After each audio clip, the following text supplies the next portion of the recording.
Hello everyone. In case you haven't noticed, I'm not using my PingTube model today. It'll make sense why in just a bit. But first, hello, welcome, happy Friday, welcome to the stream. In case you don't already know who I am, my name is Estania, my pronouns are she, her. I'm a variety streamer, art streamer, and voice actress. Today, we're playing Beacon Pines. I'm very excited. Full disclosure, we did get a key from the dev team or the marketing team, or whoever's in charge of giving out keys.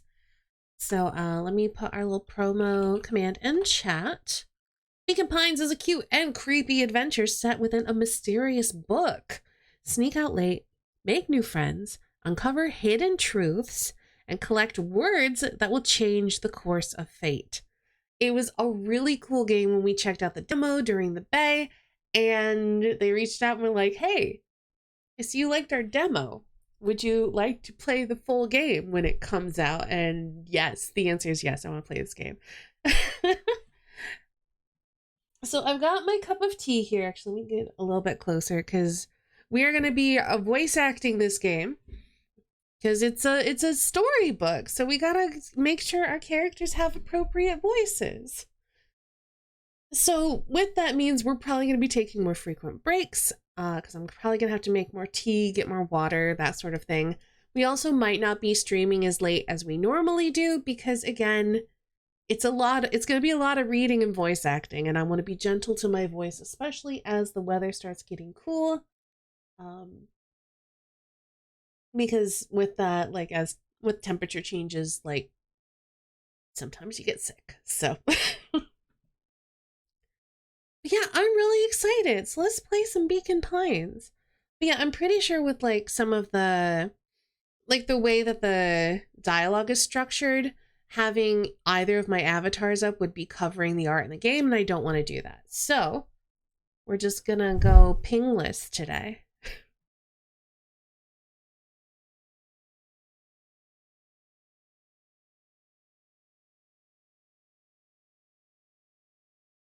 Also, apologies if it's super loud. I haven't launched it yet.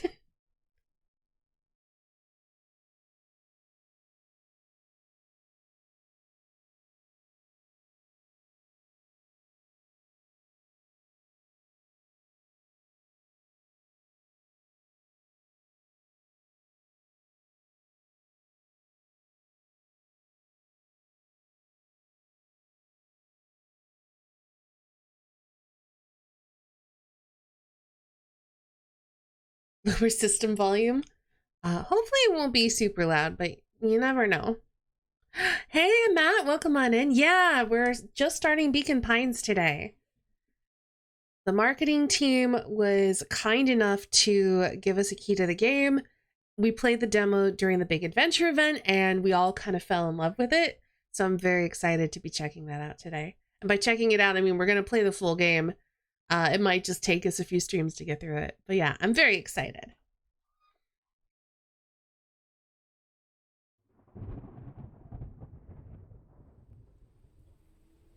Oh, hey, it's not super loud so far. That's always a good thing. I need to play this. It's so good. Also, hi, hello, welcome.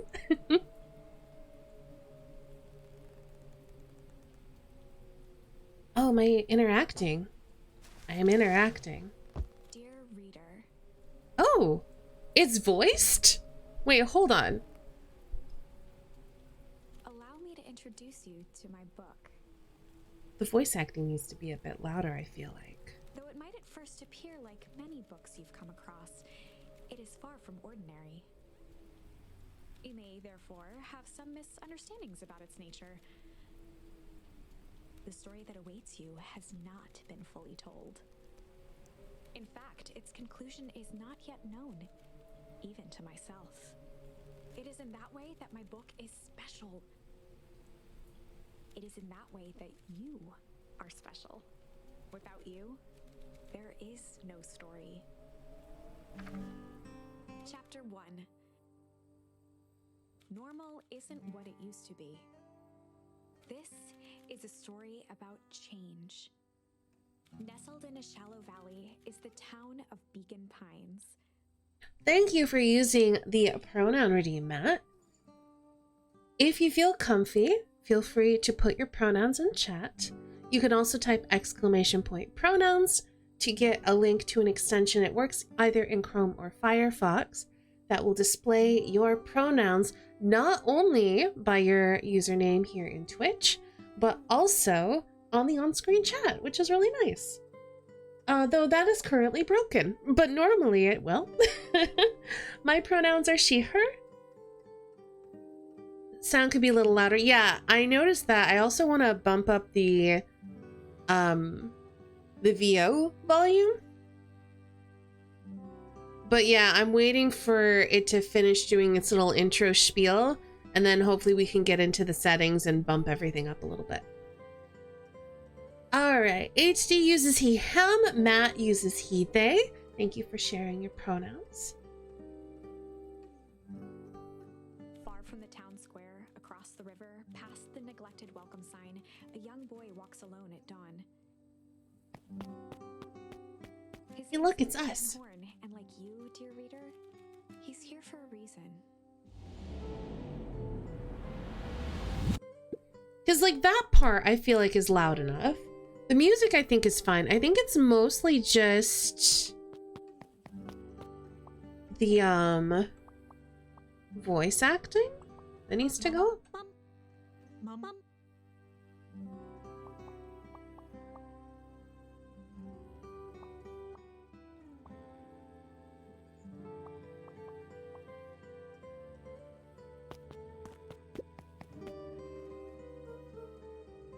Hey, Dad. How are things going? Today's the first day of summer vacation. I start middle school next year, I guess. I was 6 years old when you died. And it's been 6 years now. From here on out, you'll have been gone longer than you were here. It feels like that should mean something. Mom always said this tree was your favorite spot in the world. Me too. Hey, Luca! I knew I'd find you here. Rolo was Luca's closest friend. He possessed many fine qualities, but subtlety was not one of them. I think this is much better. Just bumping that all up seemed to help. Please let me know how the audio balance is. Well, after I banged on your door till your crane answered, and after I checked the pond, and climbed up to the treehouse, then I knew I'd find you here. Rolo finally noticed the tears welling in his friend's eyes, and the flowers on the grave. Oh, yeah. Right. You and your mom always did this on your dad's birthday. Yeah. I gave him the same voice. Nice. I didn't know if you were gonna keep doing it now that your mom's gone too, you know, because like your whole family's like mostly dead and whatever. She's not gone. She just... Okay, missing, whatever. Sorry, I meant to say since she went missing. She's gonna come back, Rolo. Well, of course she is. Okay, Dad. See you next time. I think I'm ready to get out of here. Sure, lead the way.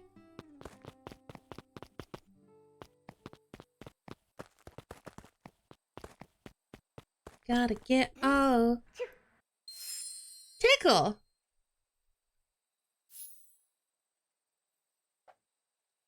Tickle. Wonderful! I had a good feeling about you from the moment you opened my book.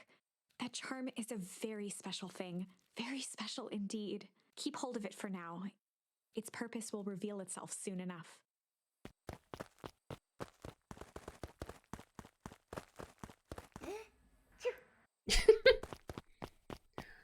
This game starts out disarmingly cute. Oh yeah, I almost forgot. The whole reason I was looking for you. I was wondering if you'd ever get to that. So like, I found the perfect way to start our summer. How's that? Rolo looked to the side suspiciously. Not here. They might be watching. They who? Shh! Not so loud. We need to do this in a secure location. Mission control. Alright, I just have to tell Gran and then we can head out. What are you gonna tell her? I don't know, I'll think of something. It's all the same to you. I'll meet you at the welcome sign. Gran still kind of wigs me out. I don't do well with new people. She moved in like half a year ago. Just meet me at the sign when you're done. Suit yourself, I won't be long. Tell Gran before heading out with Rolo. Okay.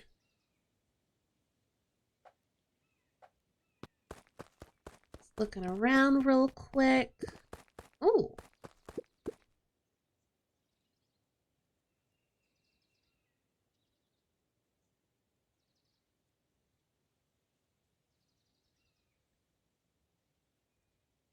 I was trying to see if that was going to give us a charm. I guess not.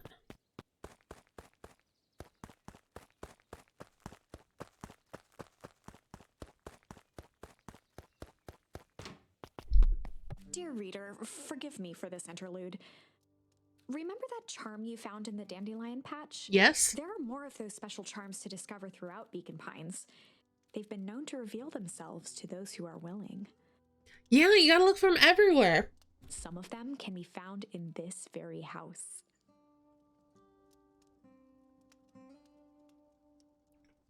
All right, speaking of which.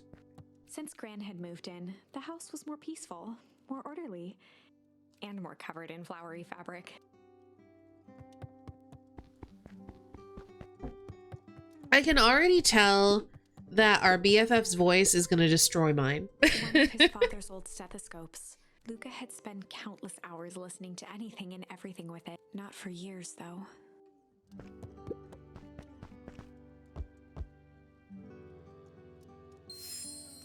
Ponder.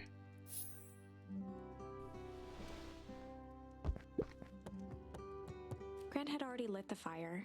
She kept a warm house, as if by grandmotherly obligation. I love the art in this so much. Like, this background's so pretty. Just some dusty knickknacks.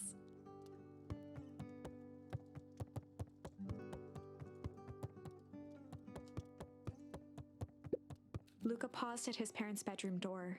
He just wasn't ready to go in yet. Gran had commandeered the upstairs closet when she moved in. Some things need shelter from a young boy's mischief, she said.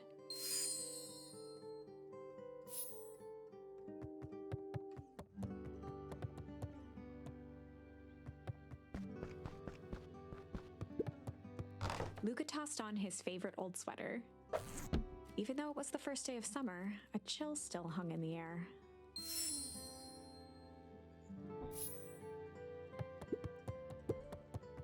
Gran's moving in meant that most of Luca's things had been crammed in the corner. Luca was somewhat annoyed by the situation. That's fair.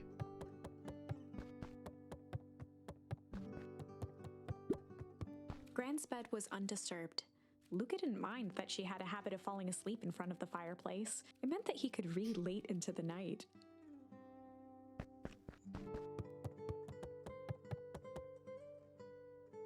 Yes, exactly.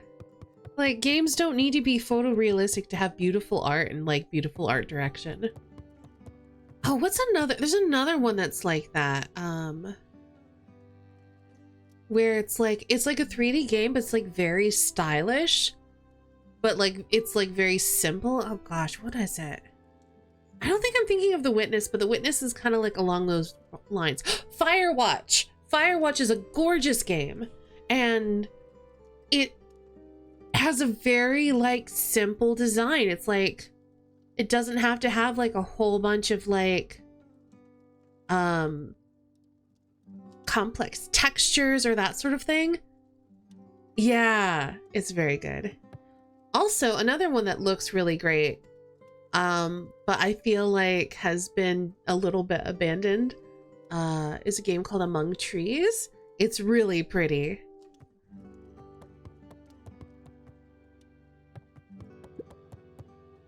An array of prepared meals crowded the refrigerator, each labeled with a day of the week. A pair pair of dull scissors, a broken can opener, a mostly empty bottle of glue, and some loose string. Junk.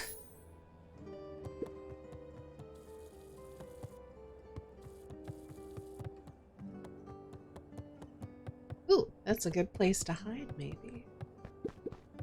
The only piece of furniture Gran had brought when she moved in was an old hutch.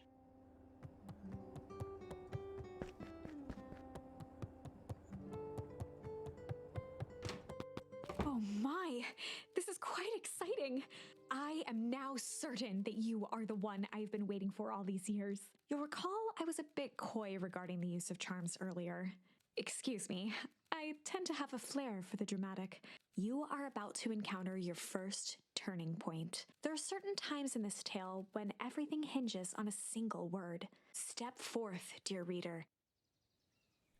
This was probably the coolest part of the demo. Young Luca would spend hours hiding in the bushes, waiting for a chance to jump out and startle his mother. She always enjoyed humoring him by feigning terror. Love games with a narrator lets you do some fun stuff with narrative if you want to, for sure. I also enjoy the fact that it's a voice narrator. Hi, Ori. Are we the chosen one? Oh my! Ori, thank you so much for the 26 months. Welcome on in. How are you? I hope you're well. A beginner's guide to gardening laid open on the bench. But yeah, I'm just glad I don't have to read all this. It gives me a chance to rest my voice, which is nice. All right, shall we talk to Gran? Hey, Gran, I'm gonna hang with Rolo for the day. See you later. Hold up now. Where are you and Rolo headed exactly? Oh, nowhere The special. less Gran knew, the better for everyone involved. Choose you.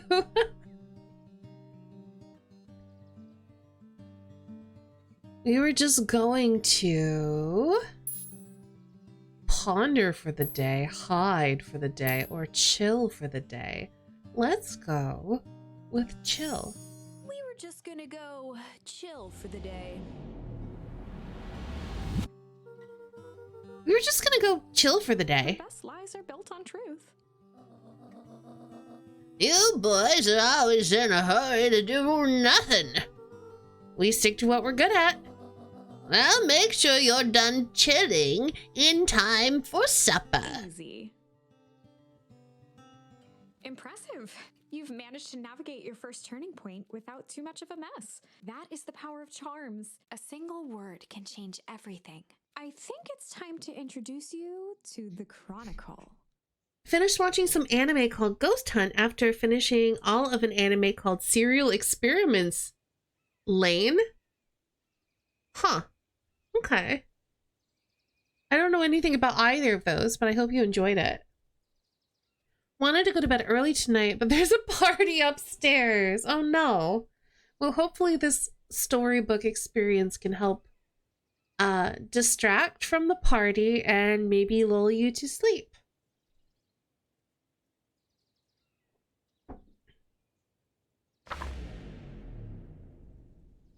The Chronicle is a record of the decisions you've made. I also really love that it's a literal storybook that we're playing with. You can see the turning point, which has been revealed. At any time, you can use the Chronicle to go back and invoke different charms, creating new branches. Also, this, like the fact that we can go back in time and change our choices and that'll send us down a different branch, is giving me like serious Zero Time Dilemma energy. Like, obviously, we aren't actually traveling through time because we are not embodying those characters. We are outside of the narrative. But I think it's a really interesting mechanic when you get to play with the timeline. Lane was a very existential sort that shows its age. It's good to have on in the background, though. Fair enough. Luckily for us, this is the one and only turning point where the charms won't dramatically alter fate. It's the perfect opportunity to experiment with rewriting things.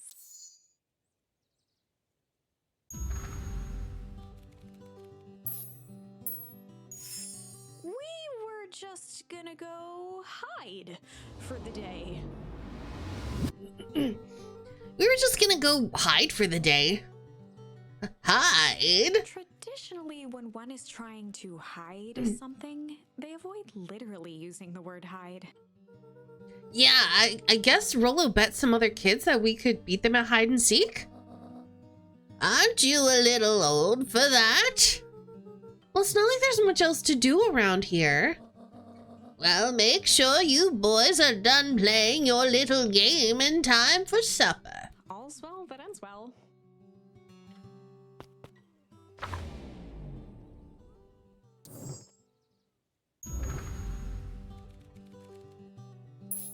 Let's try ponder. We were just gonna go ponder for the day. We were just gonna go ponder for the day. Oh, really? What are you boys going to ponder on such a lovely day exactly? This was Luca's chance to sell his alibi. You know, big stuff.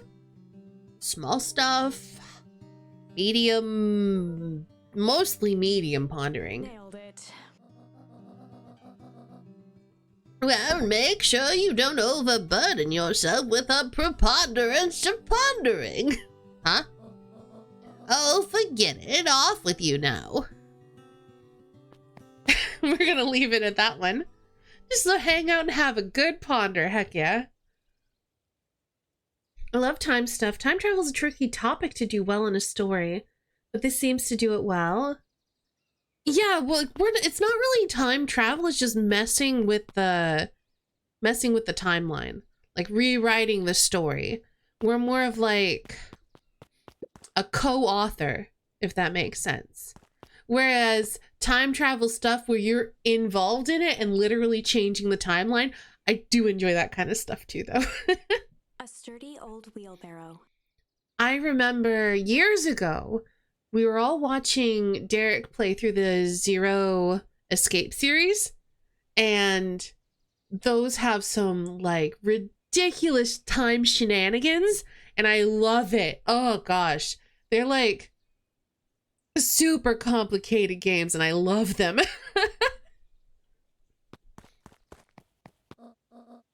Oh, and Luca. You and Rolo stay out of trouble. I know. Get into trouble with Rolo. Okay. Of course we're gonna get into trouble with Rolo. How could we do anything but?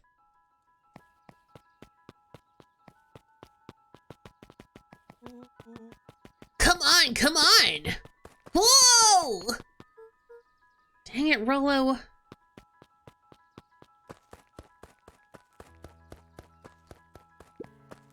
For a town that saw few visitors, the welcome was perhaps more grand than necessary. The road leading to Beacon Pines was long and uninspiring, a sort of natural barrier for the impatient.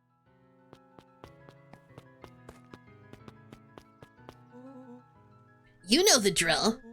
Don't let anyone discover our secret path. Oh, this is different. Chapter 2. Welcome to Beacon Pines. For many years, this valley had been a small mining outpost. It wasn't until Sharper Valentine built his fertilizer company that Beacon Pines was established. Over the next 30 years, the town had grown and prospered until the foul harvest and his sudden death. In the 6 years since, everyone was simply trying to get by.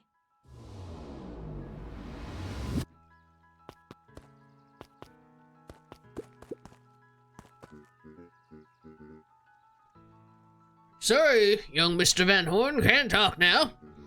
Very busy with preparations. Mayor Augustus Valentine was not busy. Oh, sorry, Gus. How many times do I... It's Mayor Flustered, Gus instinctively loosened his tie. Keep up the good work. I must briefly attend to a concerned citizen. Huh?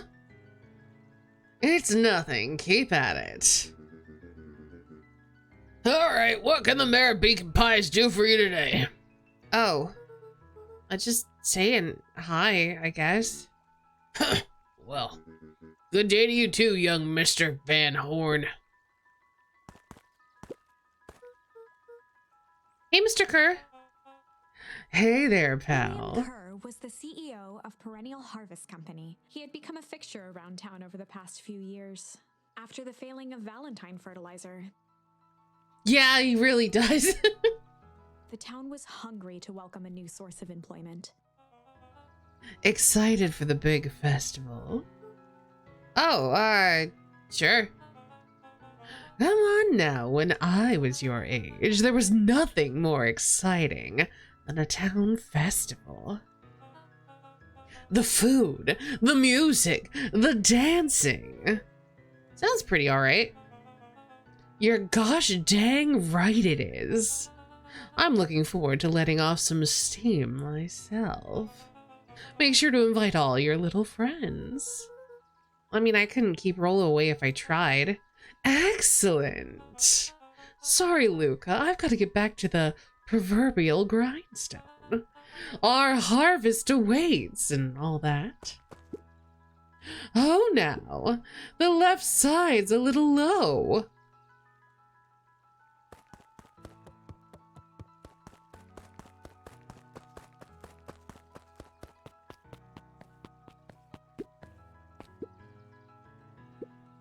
Hey, Mr. Sinclair. Mr. Sinclair continued snoring and lifted one eyelid just enough to see who it was, a tactic he often used to avoid undesirable conversation. Yoo-hoo, Mr. Sinclair. Bah, don't you see I'm sleeping, boy? How's the napping today? Crummy as always. Used to have a perfectly nice view from here, till Perennial Harvest built that monstrosity of a building in the way. So why don't you just move your chair a bit? Why should I be the one that moves? If it's a showdown they want, I ain't gonna be the one who blinks. Okay.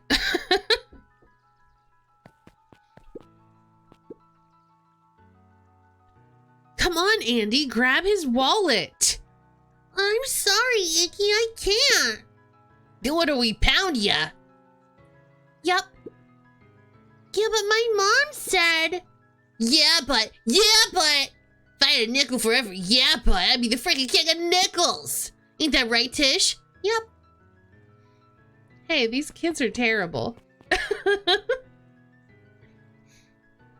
Oh, okay. No worries.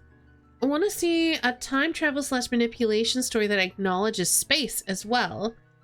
Like the fact that galaxies, systems, and planets are all moving through the universe, so if you travel involves magic or machines. Oh yeah, like, I getcha. I feel like I have seen one that mentioned, like, you have to figure out planetary alignment before doing it or something. But I don't recall what it was. But it sounds familiar. Mr. Van Horn, do you have a moment? It's just Luca. Golly, I'm sorry. It's my first week at Perennial He Harvest. pulled a pen from the pocket of his sweater vest and began to frantically jot something down on a clipboard. Wonderful, it won't happen again. If we're going to be on a first-name basis, then you can call me Pete. Oh, nice to meet you, Pete. Sorry, what are you writing? Oh, just documenting. Gosh, it's exciting to be a part of something so darn special. You know, it's not just about new fountains and phone booths. We're gonna change the world. And it all starts here, in Beacon Pines. Isn't that amazing? Anyway, I better get... Oh, that reminds me! We'd love to hear your thoughts. My thoughts? You bet! If we're gonna change this town, we need to get every detail right. That sounds intense. Changing the world is intense. So, what you say? Could you answer a few questions? I guess if it's quick. Wonderful! Open to answering a few quick questions. One down. See, it's not that hard, is it? Oh, okay, we're going already. Question 2. What is something you love about Beacon Pines? I've never really thought about it before. Perfect. It's the only place I've lived. See, that wasn't so painful. Stopped scribbling and glanced up from the clipboard. Was it? I guess not. Huzzah! Our first 3 questions answered in record time. Are you literally writing down everything? Thank you so much for your time. I need to process these answers. We can save the rest of your thoughts for later. Okay.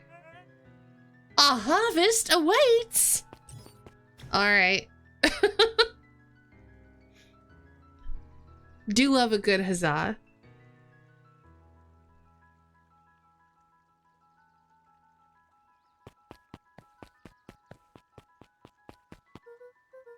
Oh, right. Rola's waiting up at the treehouse.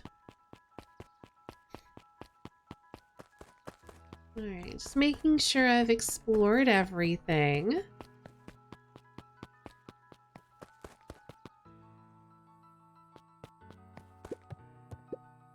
Hey, Jetson. Is the line playing any tunes today? No bites all morning, I'm afraid. Come to think of it, I can't remember the last time I reeled one in. But hey, it was never about the catch. This is where I come to think. Yeah, that's what my dad used to do here. That reminds me, if you ever want his chair back, I've taken to standing recently. Keeps me from falling asleep at the reel. If you don't mind, I think you should stay. Not at all. An empty chair makes for a great listener. Okay. Whenever Luca saw his dad's chair by the pond, it reminded him of the days they'd pack up a couple of sandwiches and fish and... Oops. I didn't mean to skip that. Oh no, it's our dad. And baby Luca. Luca opened the tackle box and picked the perfect bait. Luca tied a shoestring to the hook. What fish could resist a nice shoestring? Give it a good cast now.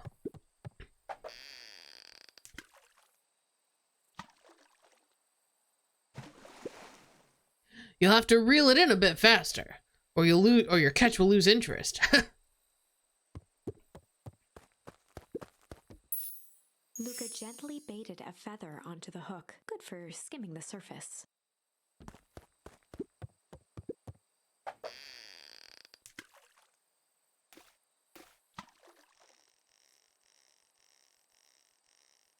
Oh no. There's a literal fishing game in here. Easy there, buckaroo. You don't know your own strength. Luca tied a shoestring. What fish could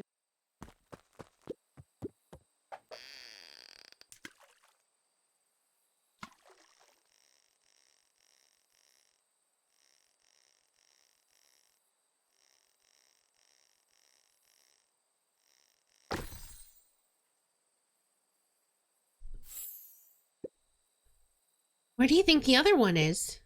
Hard to say. Sometimes things drift away. Well, that's not fair. No, it's not. Well, wherever it is, I hope that the other boot at least has a sock to keep it company.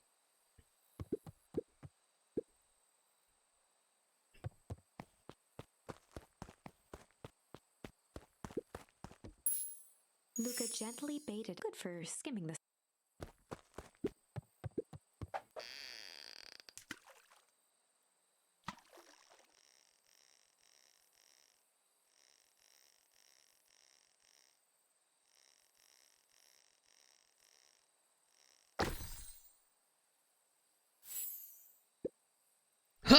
I'll be switched. It's your old rubber ducky.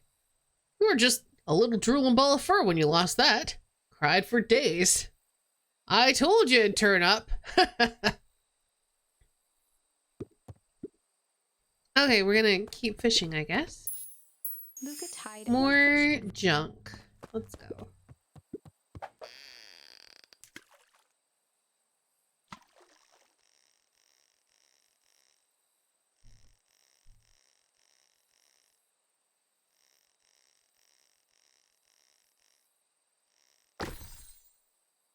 Oh, we got the boot again.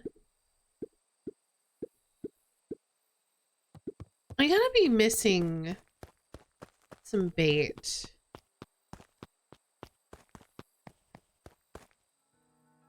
Oh.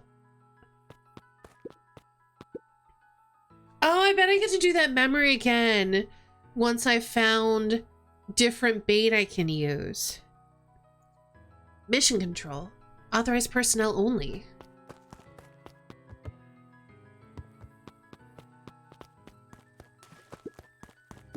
The boys had a good thing going.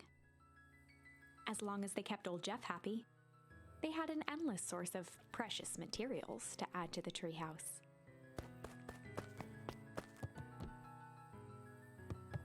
This is a very cool treehouse. After Luca's father had passed, Rollo became obsessed with them building their own Hank atomic star scraper.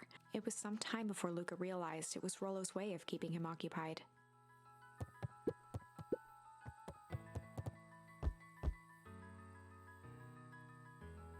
Just vibing.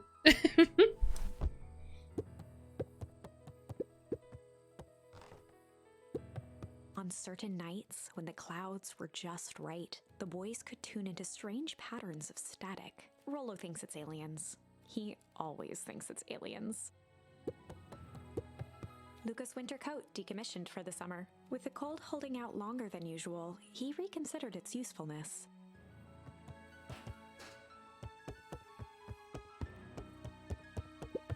Luca looked up at the satellite dish. Rollo nearly killed himself putting that up into the tree. While it didn't turn the radio into an interstellar communicator, as he'd hoped, it did at least boost the signal enough to overhear truckers one town over.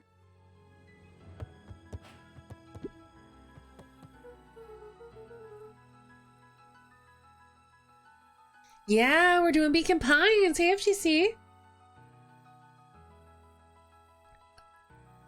I bought it on release, looking forward to playing.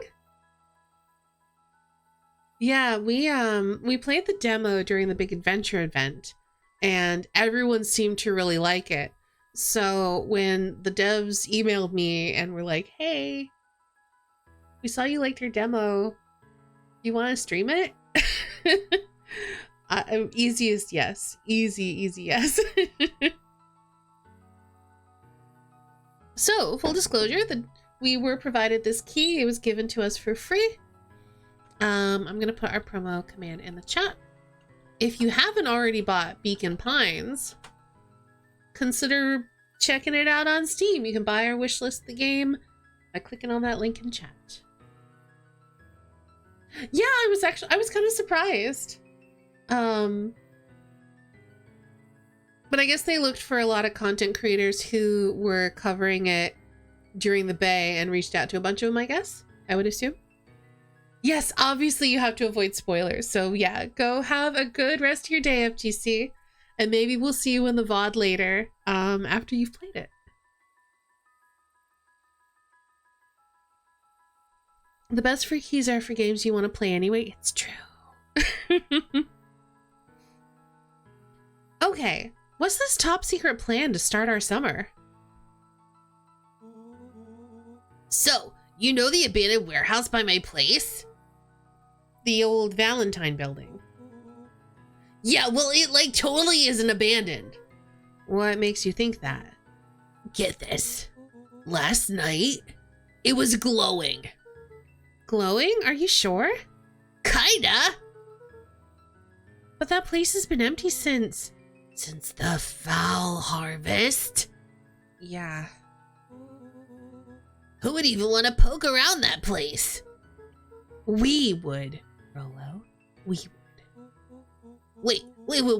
It's just a busted old warehouse. I just meant we could do some research at the library. You want to actually go to the warehouse? What do you think you're gonna find? Answers. My mom's out there somewhere. And it seems like everyone wants to pretend that she's gone for good. You don't have to come, Rolo, if you don't want to.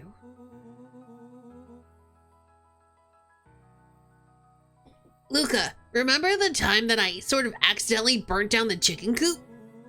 And you jumped in and said it was your fault before my paw throttled me? This is a flaming chicken coop sort of deal. I got your back. Thanks, Rolo. Now that I think about it, poking around a decrepit fertilizer warehouse is exactly how I want to spend the first day of summer. Let's go!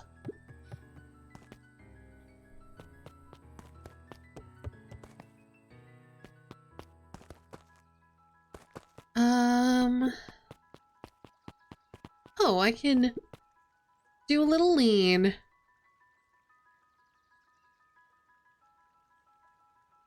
All right. Done leaning. Just catching my breath a bit.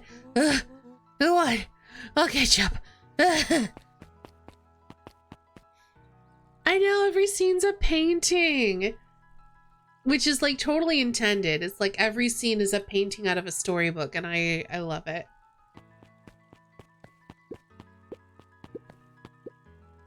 Last Chance Diner. Holden Wilder ran the local paper of record, the Beacon Beacon. The Beacon Beacon. Hey, Mr. Wilder. Morning, Luca. What's the day have in store for you? Well, I was wondering if you heard any news about... News? The Beacon Beacon knows the news that needs knowing. Any news about the old fertilizer warehouse? Nope. Oh. Rolo thought he saw some lights there last night. Rolo ought to be careful poking around that part of town. The winds of change are blowing, and change is a dangerous animal.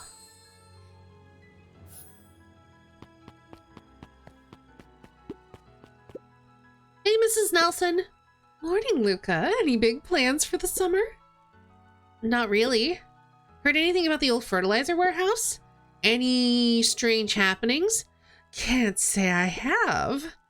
Either way, a dusty old warehouse is no place for a young boy. You be safe now. Oh.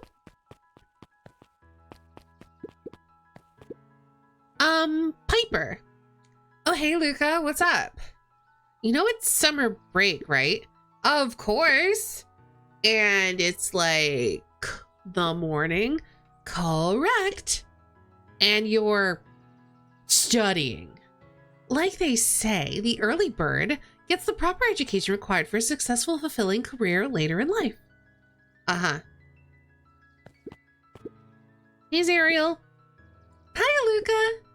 Could you please tell this lazy butt to help me out in the cafe? Lumi, Zariel would like you. Luca, let me give you a little gem of advice. If you never do what you don't love, you'll never work a day in your life. Wow, you're really setting the kid up for success.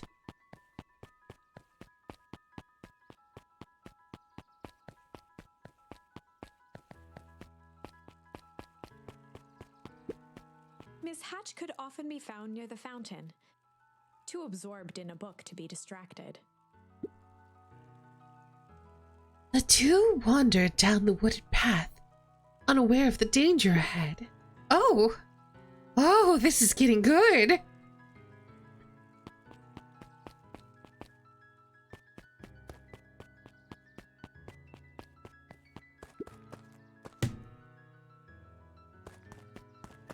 I want to touch it again. Hey, Griffin. How's the ice cream gig going? Dude, not great. It's still pretty cold out, and I'm in the business of selling cold. Well, I'm sure things will warm up soon. Mr. Tolliver's not at his grocery stand? Dude, he's like prepping for the festival, I guess. So, HD, he said the opposite. He said if you don't do things you don't love. So basically, only do things that you enjoy and never do anything work related. But you're not wrong, HD. That if you only do things that you love, you'll work all the time with no separation between hobby and work, and you risk ruining your love of that thing. That's true. Gotcha. Hey, Bert. Hi, Luca. I'm doing some fact-checking for the town history exhibit. Look, kid, I'm just here to put up the lights. But did you know that the town was founded, there were only 7 citizens, and they all worked for a mining company, and there was only one dirt road leading into town, and there still is only one road leading into town. Oh, right.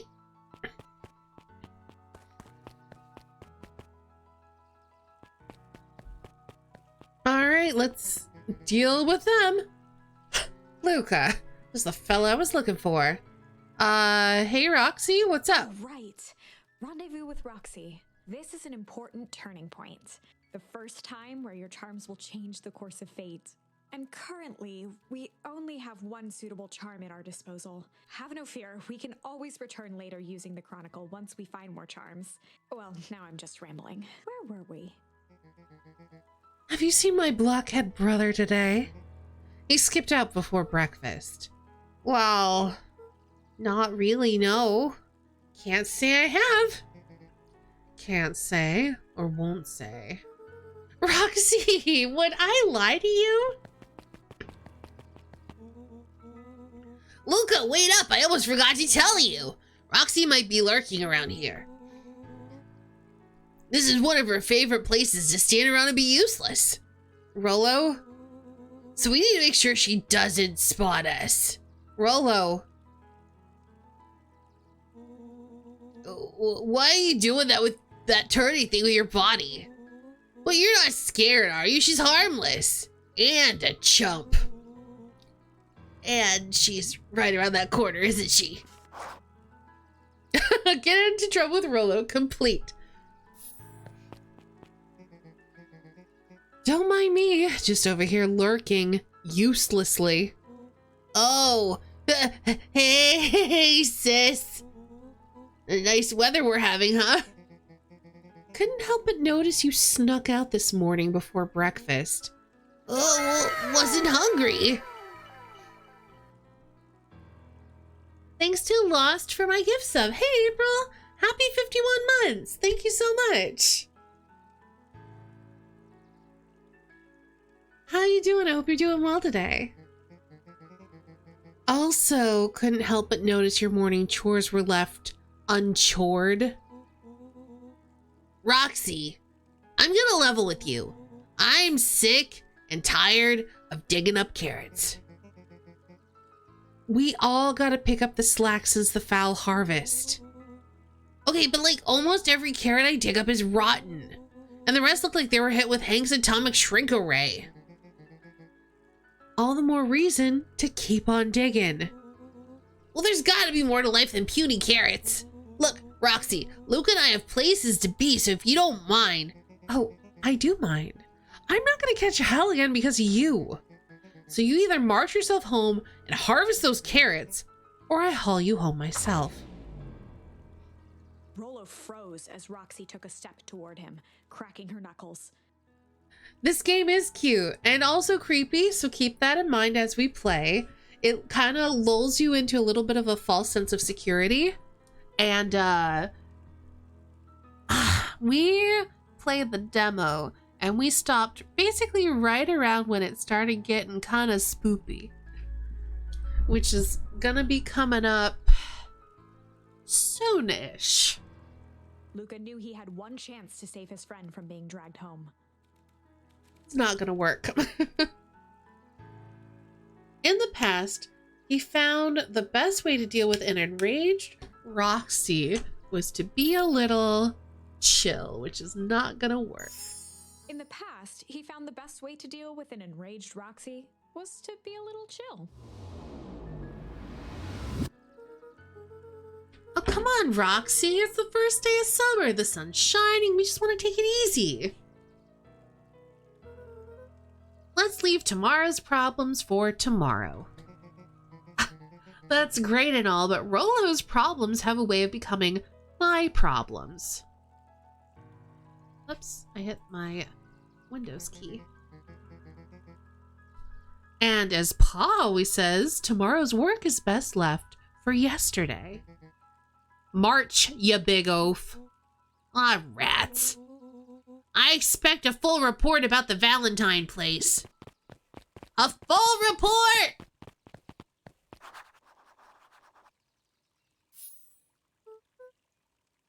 So, Fitz, what are you up to on this lovely day? Nope. Cool, cool, cool.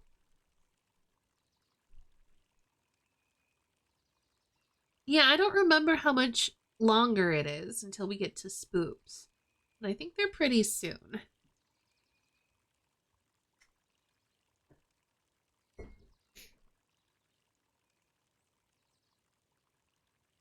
I'm trying to remember how long we played the demo for, and I feel like we played it for like a good hour and a half to 2 hours, so they're coming up.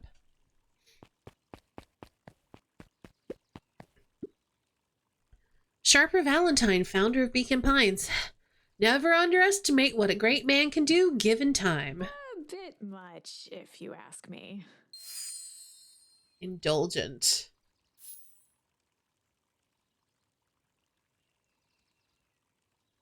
Yes, that is correct.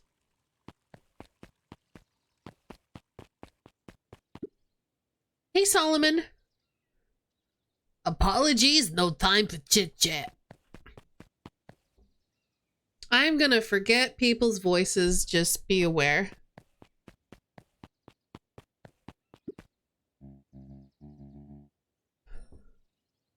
Luca, my boy, hold up a tick. Oh, hey, Mr. Nuncreed, I was just on my way to... I have just sold the last jar of your grandmother's preserves. He has stocked the shelves fast enough, it turns out. Hey, that's great, but I'm actually... I guess Juniper will just have to swing by with more of her lovely jam. Uh-huh. Well, don't let this old man slow you down. You just remind her that she still owes me that A dance. promise Gran regretted the second it was made. Will do. She is a fine woman, that Juniper. Yeah, she's pretty cool, I guess. A real fine woman. I gotta go. Sweeter than any jam on earth. Okay, great. Don't tell this 12-year-old about it. The phone booth was brand new. Part of Perennial Harvest's Beacon Pines Reborn initiative. It didn't see much use.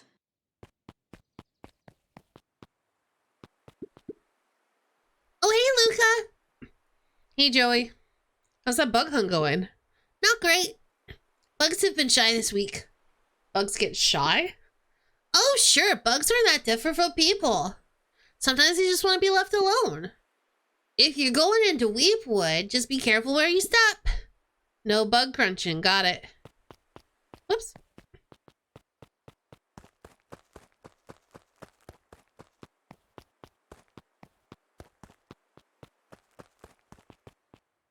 Oh.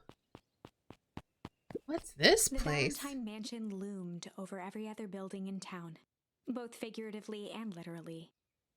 The Valentine Mansion.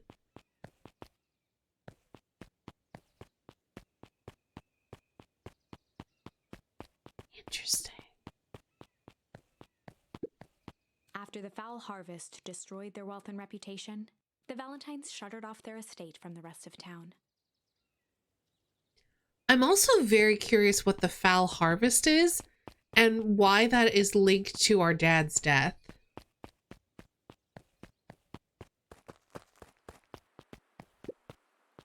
peeked up at the beehive. It appeared to be deserted. Huh. That's strange.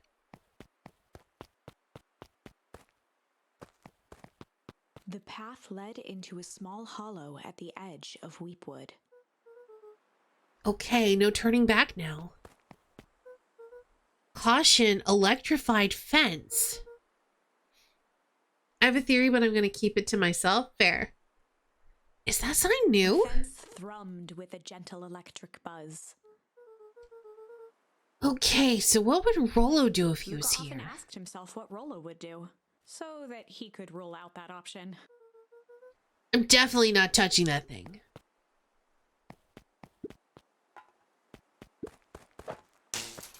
As sparks flew from the fence, the light atop that section shut off. 2 bulbs remained.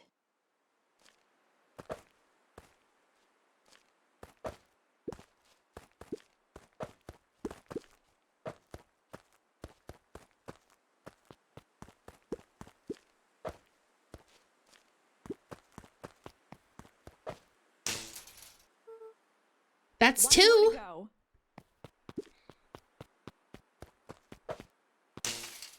The fence's buzzing gave way to silence.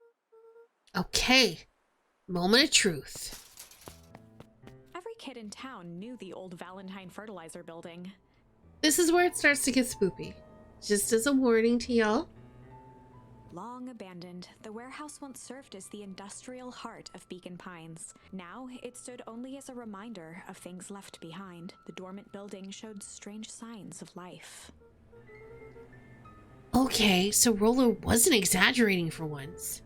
What's going on There was here? only one way to find out. Wow, that smells awful. Too bad Rollo's not here.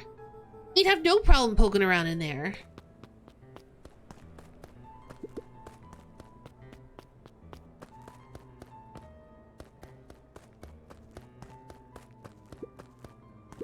The hose emitted a subtle sound. It was actively draining some kind of liquid.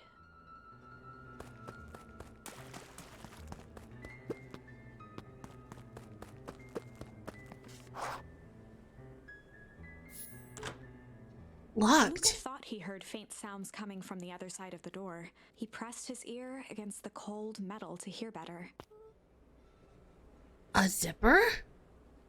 The sound of Footsteps? footsteps grew louder.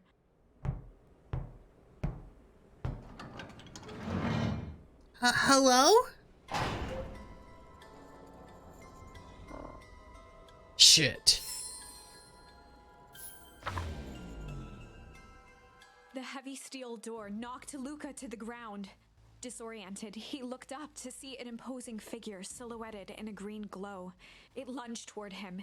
He tried to scramble away, but felt a gloved hand latch onto his ankle. Luca watched his fingernails leave trails in the dirt as the hand slowly dragged him back through the door, into the lab, into the green light.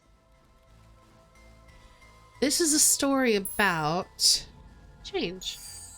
This is a story about change. It was far from the sort of change Luca imagined for himself. But change is, after all, a dangerous animal. The end?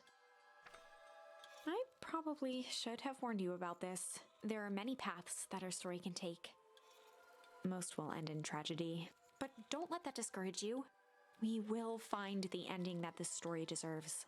I just know it. From here on out, a charm will have a checkmark when it's been used to its full potential at a given turning point. Now, let's try something different.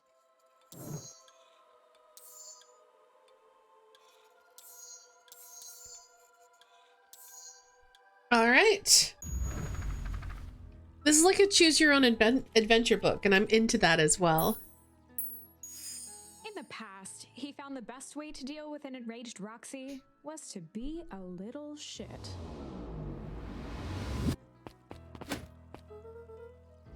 Make a break for it! Oh, what have you done? Ah! Did that little shit just kick me? Run all you want, you little twerps. You gotta come home eventually. Sorry! There we go.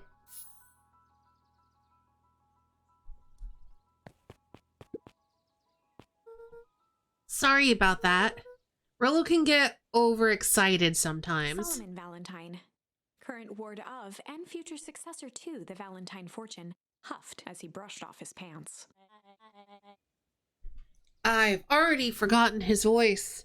I think I made him, like, Busted, but I feel like if he's the heir to the Valentine fortune, we might want to change that.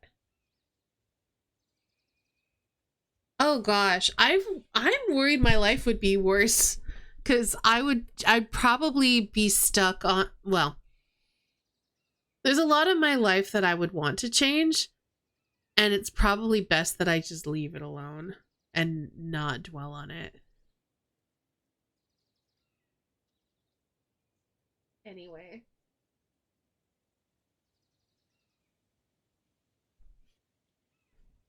A town of complete and utter fools. One wonders if it's worth taking anything here seriously. Either way, I'm really sorry. No matter how you're doing. Me?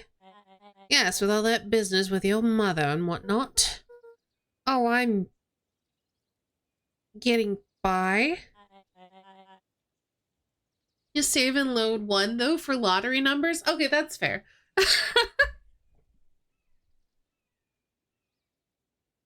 That's very fair.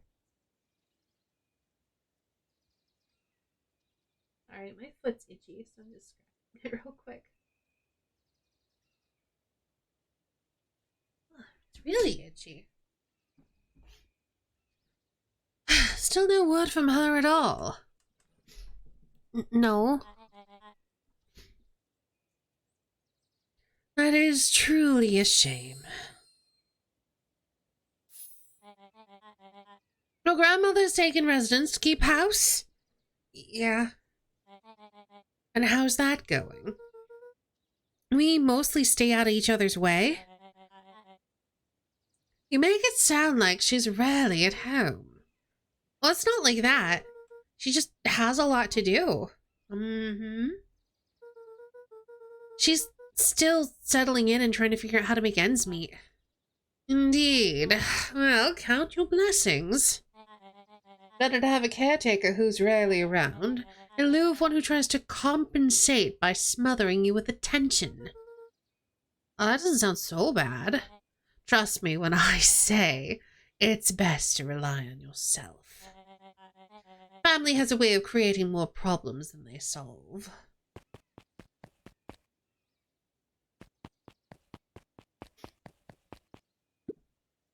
Solomon trifled a gesture toward the approaching heiress Valentine. Solomon! Speak of the devil.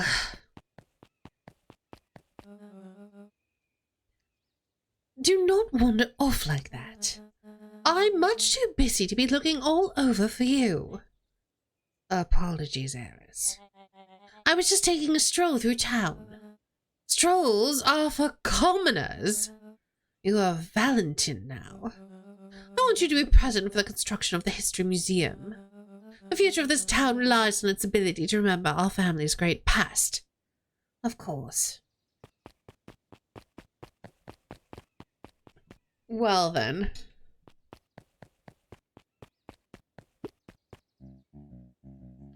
Luca, my boy, hold up a tick. Sorry, Mr. Nuncreed, kinda in a hurry right now. Oh, good, I don't have to have that conversation again. Oh, boy has got too much of his father in him.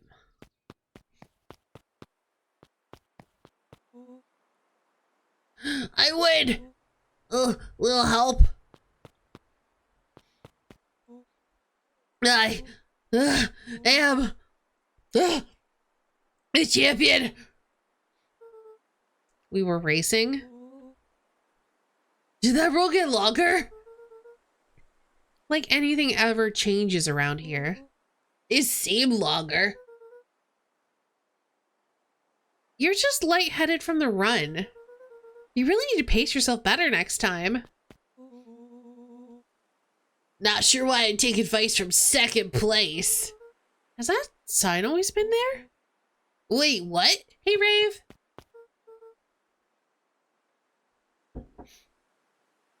Caution, electrified fence. No, that's definitely new. Creepy. How are we going to get around an electrified fence? Oh, don't worry, I got this. Why did you do that? Pa always says you can figure out what the plan was when you're done. Great. What now? Well, I did my part and established that touching the fence is bad. I'm sure you can handle it from here. I'll supervise. From a safe distance.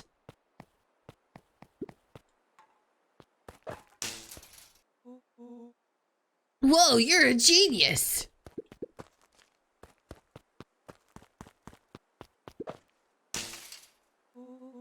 I think that did it.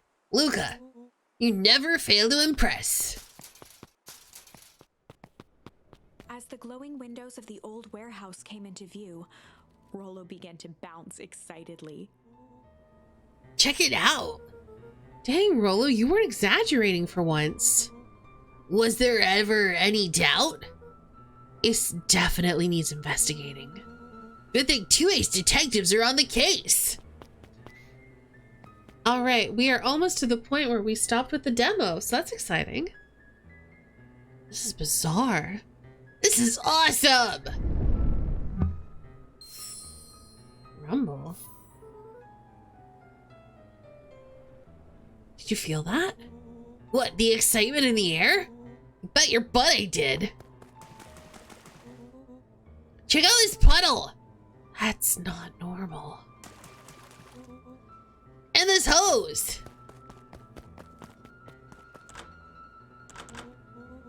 Aw, man, the door's locked.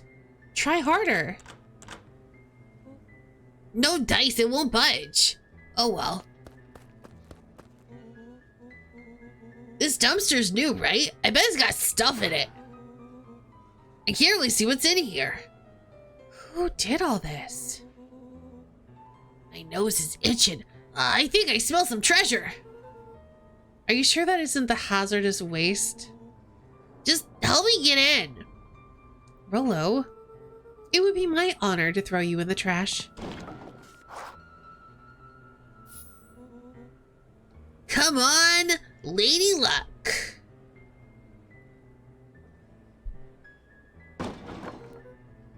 So, what's in there? Let's see. There's a squishy bag of squish. Wow. A good inch of stagnant sludge. Your natural habitat. Wait, hold the phone. Hold two phones. Check these bad boys out. Are those? Walkie-talkies?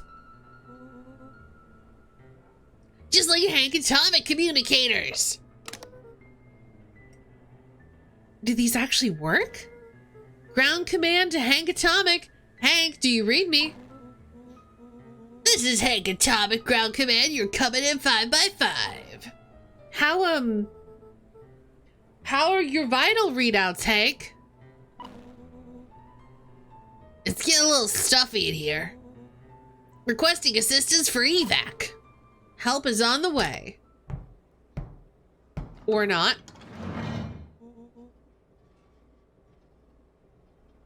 What was that? Someone's coming. Give me your hand. I'm trying. My hands are covered in squish. Scoot over. I'm coming in.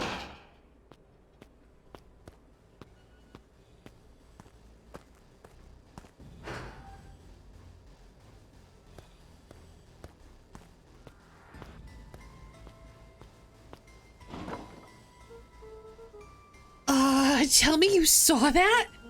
Dude, I don't know what I saw. He's coming back. Get down.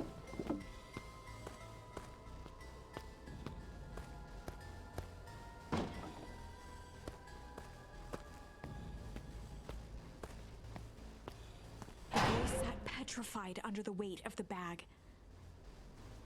So that looks like a body. Oh God. Tell me that's not what I think it is. Luca, do you know what separates run-of-the-mill detectives from ace detectives? Ridiculous hat. When the chips are down, ace detectives dig deeper for clues. Felt around at the large sack which burdened them. Aha! Snapped off a tag from just within a small zipper opening in the bag. Some sort of badge or something. What's it say? Will held the badge up to a faint shaft of light within the dumpster. Dr. Prescott, Deep Engineering. It's a name tag. Who would throw away a bag full of slimy old name tags?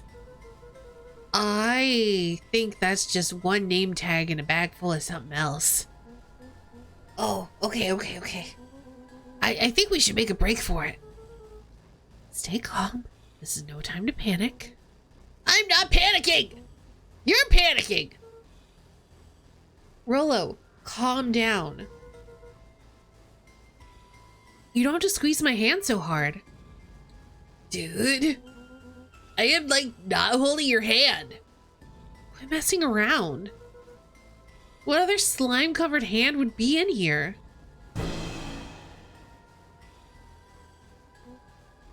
Ah!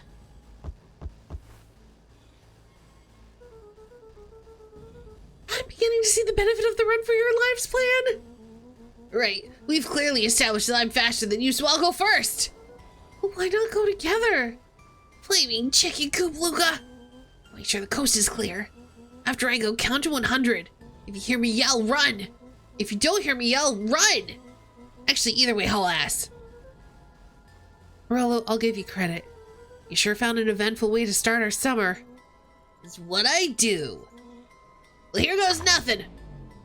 Lucas sat in the dark, tracking the sound of Rollo's footsteps as he ran.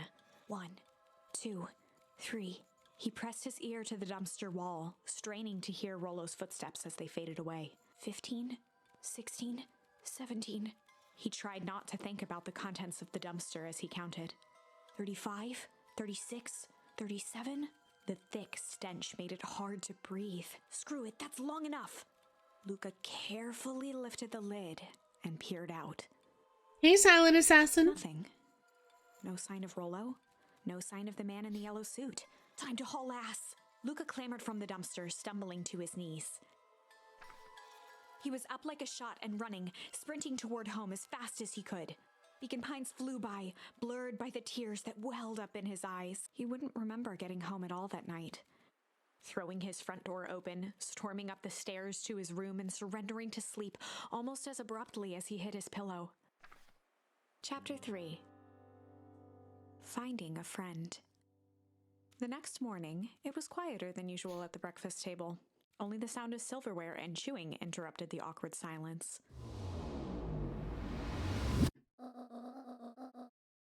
All right, we're gonna take a break here. We gotta take more frequent breaks because it's a lot of reading and I need more to drink. So, if you've been here, sorry, I'm about to cough again.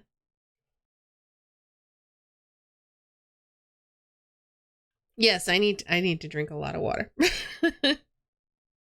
If you've been here the whole time, or even if you haven't, this is a good point to get away from the computer. Go stretch, get a drink, get a snack, take any meds if you need to. I'm gonna get more water. We're gonna put some music on. We'll be back in just a few minutes.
And we are back. I hope you all had a nice break.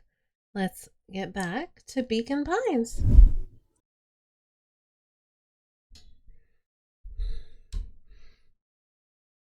I finished jarring a mess of jam last night. Uh-huh. So that'll need to get delivered into town today. Okay. So what did you and Rolo get up to yesterday? Oh. Nothing interesting.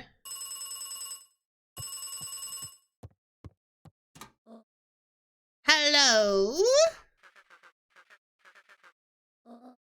Calm down. No, of course it was the right thing to do. Start gathering, folks. I'll be right there. Are you sure there isn't anything you want to tell me about yesterday? Anything I want to tell you? Not really. We just sort of ran around a bit. Anne's brow furrowed. She let out a long sigh. Her voice was quiet and even.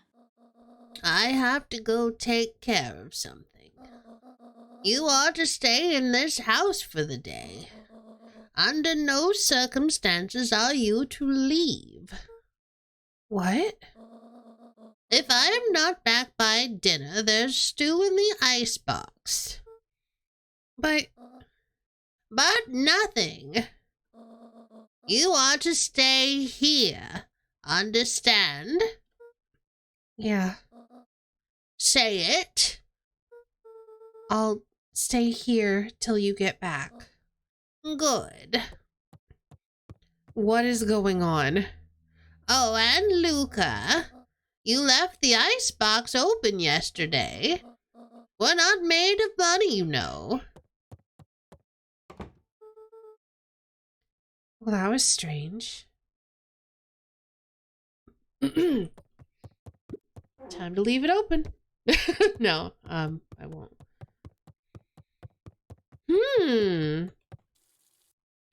At least I didn't leave the tap on.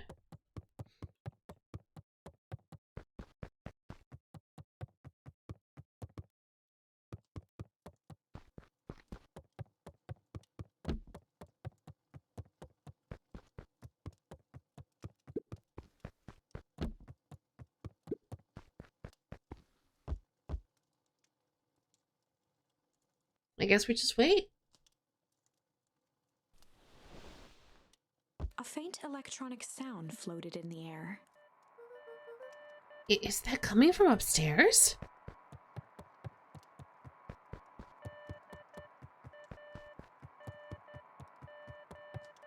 I'm worried that something happened to Rolo. Hello? Is anyone there?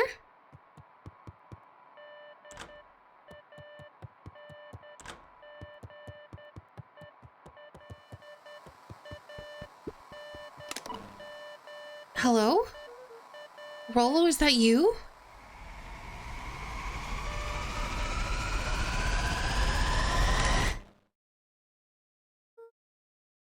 Over?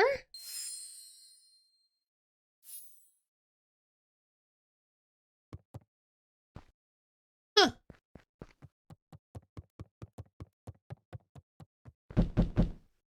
Uh-oh. Why is some I'm really anxious right now. Oh, hey Roxy. If this is about me accidentally kicking you yesterday, is Rolo here? No? Look at me, Luca. This is serious. Is Rolo here? No, I haven't seen him since yesterday. Rolo didn't come home last night. What? A pit formed in Luca's stomach. Oh no. Where was the last place you saw him? We were playing around in Weepwood and then it was late and we went home. Weepwood? If he's alive, I'm gonna kill that little creep. Is there anything else? anything that he His said. mouth felt dry. No, we were just messing around. Okay. I need to go let people know to check the woods. You stay out of trouble. Let's see if he's hiding in the library or something. Luca could feel his heart beating in his throat. Well, now I know why our Gran didn't want us to leave the house. Because Rollo's missing. Rollo. Where are you? Well, I guess we're leaving the house.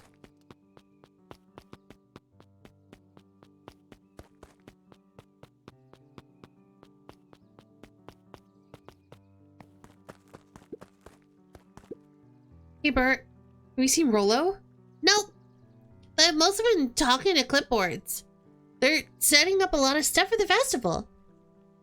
This one said he had to process some answers. I told him that was fine. I'll wait right here till he gets back.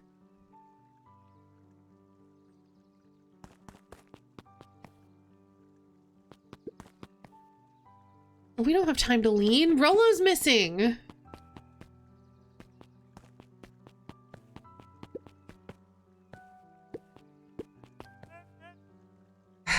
Howdy, Luca. Hello again, Pete. I'm not Pete, you silly goose. It's Toby. Gotta fool me.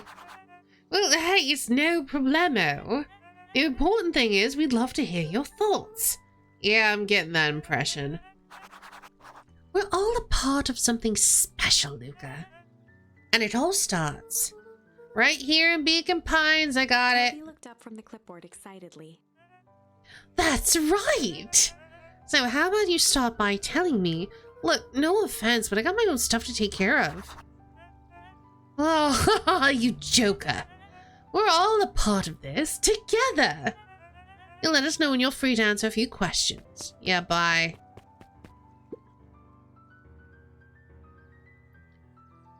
We really need to get back to work.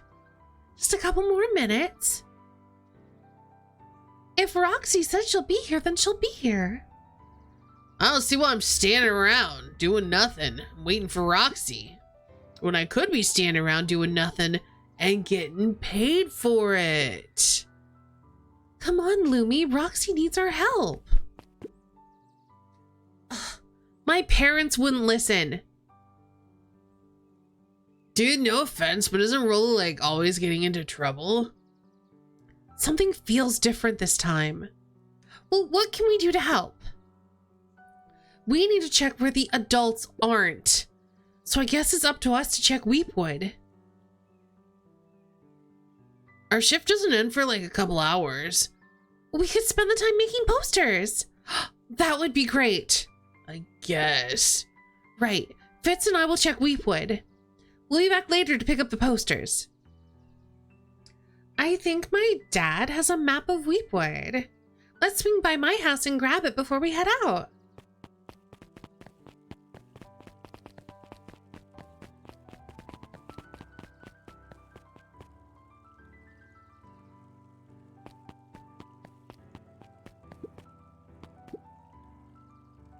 His eyes went wide in disbelief.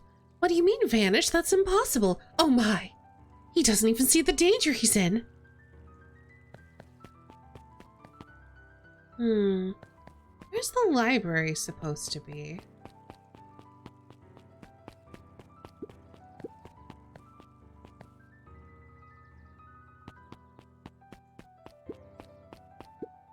Hey, Dawn. Is it true about Rollo? Yeah, he didn't come home last night. I wonder if it's connected. Connected to what? Well, I was checking in on reports about increased activity around town. What sort of activity? Windowless trucks, mechanical noises, strange lights. Your typical shady stuff. Who would be doing all of that and why? Yeah, it definitely has some Stranger Things vibes. Well, I have a few leads. The Valentine family is always suspicious. Perennial Harvest certainly has the resources. Do you have any idea where Rollo could be? The best place to start looking is where the trail went cold. Where did you see him last? We were in Weepwood. Right by Valentine's Fertilizer. I'll check out Weepwood when my shift ends. I do my best work at night. I guess Mrs. Fratelli is getting ready for the festival. But yeah, it's supposed to have like in a way a little bit Winnie the Pooh, very much storybook meets strange mystery like Stranger Things. And also the fact that we're playing children. What's this about a missing child? I must stress that the situation is completely under control. It all just seems so terrible. And you're sure there's nothing we can do to help? Nonsense, young Mr. Cotter will turn up safe and sound, I'm certain. You must focus on settling in. I trust my sister has supplied you with suitable lodging? Oh, yes. Miss Valentine has been more than accommodating. We're just telling our daughter Beck that. Now, where did she run off to? Winnie the Pooh meets Twin Peaks, yeah.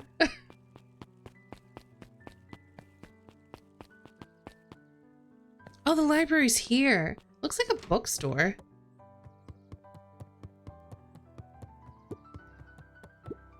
Hey, Jace. Oh, hey, Luca. Did Roller come by? No. I was actually surprised. He's usually here early days when a new issue drops. Rollo's the biggest Hank Atomic fan I know. Besides myself, that is. Well, if he does swing by, tell him to meet me you know where. I don't know where. No, but he knows where. Oh. Roger that, Space Cadet. There were rarely any actual new additions. Simply a variety of existing content rotated into the front display each week. Not fooling anyone. Kato volunteered at the library during the summers. He wasn't very social, so he'd dedicate each summer to becoming an expert in a single subject, making him a reliable source of very particular knowledge. If you were to ask Kato something he didn't know, he'd escape into the dusty old bookshelves and return with just the right thing. Hey, Kato. Kato was lost in his reading. Luca crooked his neck to see the title. Introduction to Melitology. Oh, hey, Luca. You snuck up on me. Good book? Dunno, just started He it. gestured to the shelves. I'm really running out of books I haven't read yet. So now it's on to the wonderful world of bees. Turns out bees are pretty cool. For instance, did you know that around 70% of bee species actually live in underground tunnels? Or that if there are two queens in a hive, they will fight to the death for supremacy? That's interesting, but you haven't seen Rollo around recently, have you? Not since yesterday. Keep an eye out for him, okay? Sure thing. If I see him, you'll be the first to know.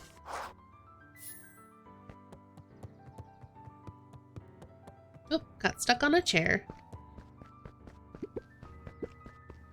The entire top level of the library was devoted to comics, most of which were Hank Atomic and the myriad of lesser revered spin-offs.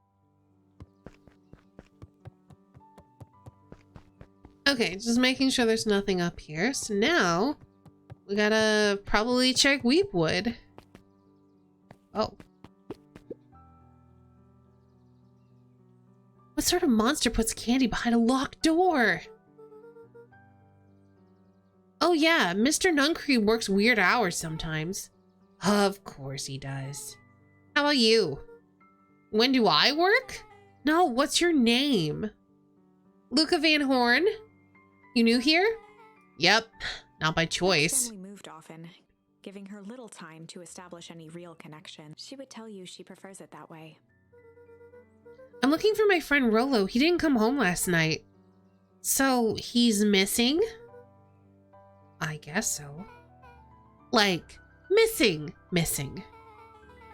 Does that sort of thing happen a lot around here? Luca shifted his feet uncomfortably. Well, that sucks. Yeah. So I should probably get going. Hey, wait up. What? Beck pulled a coin from her pocket. I'm coming with you. What? So says the unlucky penny. Unlucky? Yep. Well, technically it landed on heads. Leave this kid to find his friend alone. But I always do the opposite. Oh, that's kind of like me and Rollo. I guess Rollo is my unlucky penny. That settles it. A person should never be without their unlucky penny. Let's go find him. The name's Beck. Pleasure to meet you, Beck. I suppose I could use some help. Try to keep up.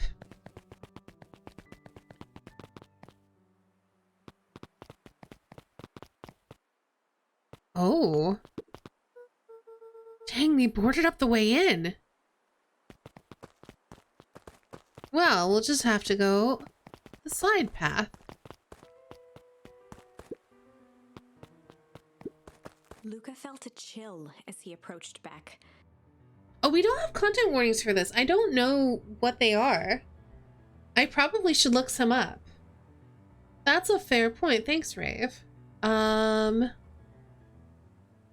Beacon Pines content warnings. Let's see if we can find anything.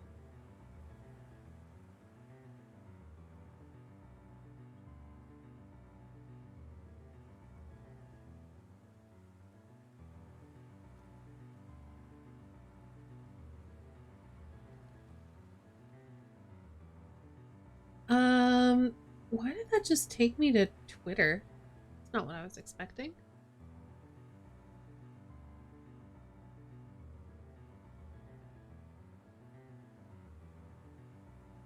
Let's see if it's on Does the Dog Die?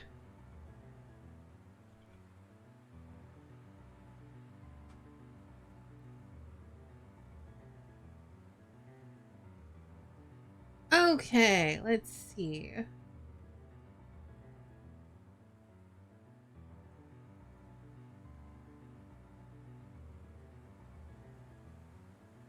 No, that's the place beyond the pines. I'm looking for Beacon Pines.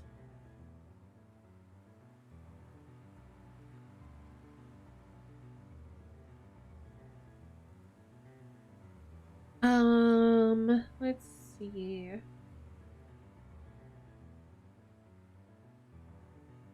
Let me get up my bot so we can make this content warning command.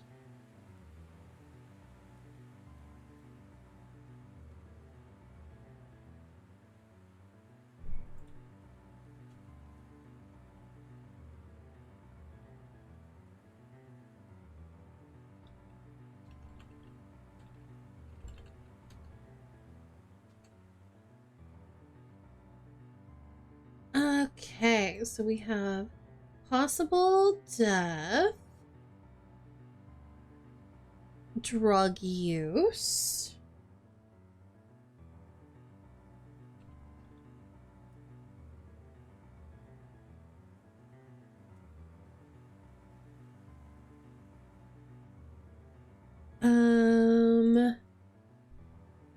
kidnapping, makes sense.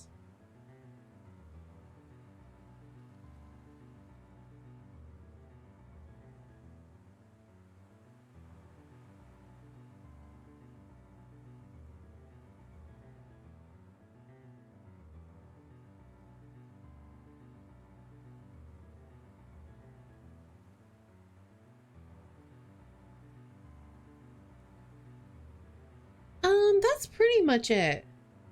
And I guess, unsettling atmosphere probably be accurate.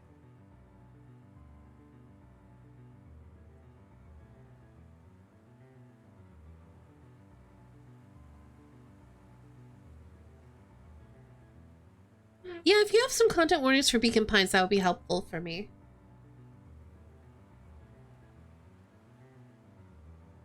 We can add some if we need to. Body horror. Thank you.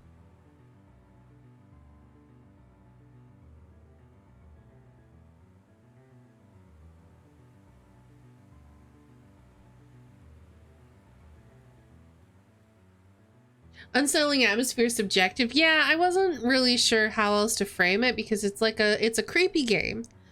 So I wanted to pick out something vague so people know, like, you know, it's supposed to make you feel a little creeped out sometimes. And let's see. Anything else, Reeve? This is our current content warning, and I'll add it to the title.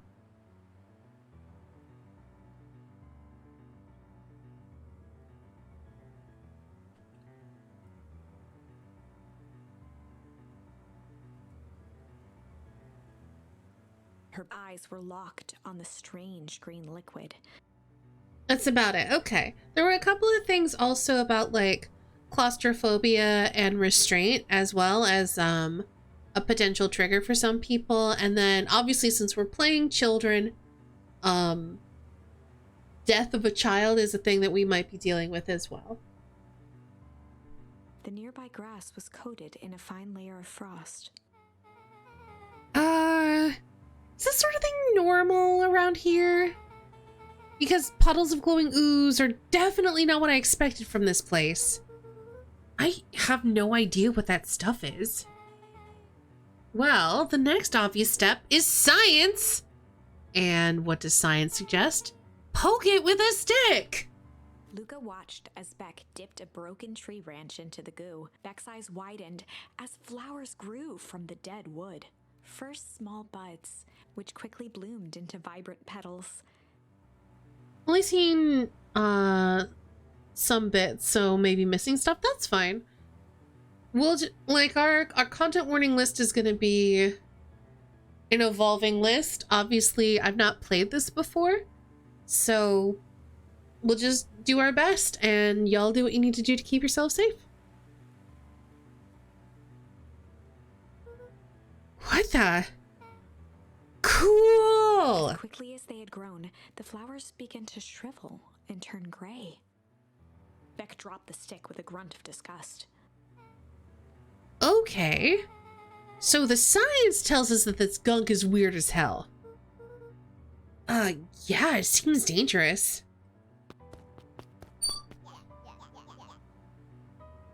Hey, Tish, look what the cat dragged in. Yep. I don't have time for this right now, Iggy. Don't say it like that. It hurts Tish's feelings. Ain't that right, Tish? Yup. She looks fine to me.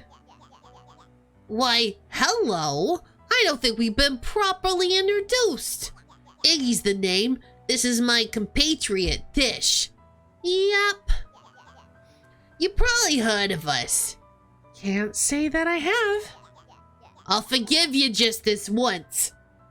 On account of you being new around here. Why would you hang out with this dud? Oh, he seems pretty alright. Iggy, why do you have to be so... you? Has he told you even his parents skipped out on him? Shut up. It's true. They got tired of having such a pathetic kid and left him. Okay, so I need to add bullying to our content warning list.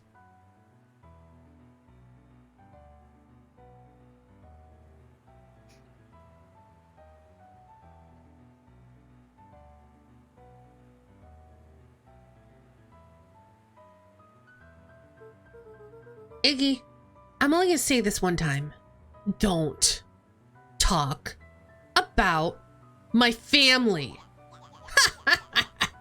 Well, look who's grown a backbone now that a girl's around. First his pops croaked. Then his mom finally couldn't take it anymore and bounced. Iggy took a step towards Luca, his sneer lit by the glowing puddle. Beck We're gonna could see shove him tears into that welling puddle. His eyes, his fists clenched. Some things about Beacon Pines were very different from the city. But a bully from a hayseed town is really no different from a city bully. Beck took a deep breath and thought. Well, time to bust out the strange. Well, time to bust out the strange. All right, Luca. Looks like you need a little mud bath. What's wrong with you, new kid? We're about to pound your friend. Beck stared in silence, the only sign of life being the twitch of an eye. It's weird when people don't talk. Yup. Stop being a weirdo. Hello? You some kind of wackadoo? Makes sense, wackadoos travel in packs, eh, At Dud? the sight of Iggy taunting Beck, something in Luca snapped. Iggy's smirk shifted to a look of shock as Luca launched himself into his stomach. Arrgh! Iggy's clothes were drenched in the glowing ooze. You jerk! My clothes are ruined, I'm Iggy's gonna... voice began to slur as he struggled to get up. Oh, I don't feel so good. Ugh. Oh, thanks for the body horror warning, because that's happening right now. I'm sorry, I just... Oh, shit! Yup.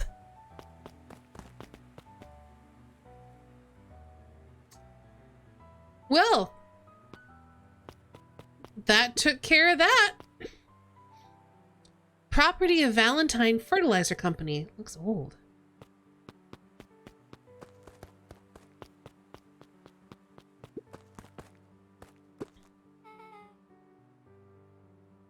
What's this? Hi, Sock. This is called Beacon Pines. It is a creepy storybook adventure. We played the demo of it during the Big Adventure event a few months back. And now it's released and we're playing it and I'm enjoying it so far. That was intense. Iggy's gonna be okay, right? Nothing about this seems okay. Warehouse. Yay, I'm glad, HD. I hope you can get some sleep soon. The strange ooze and what it did to Iggy. Was Rollo caught up in all of this? We have to find Rollo. You took the words out of my mouth.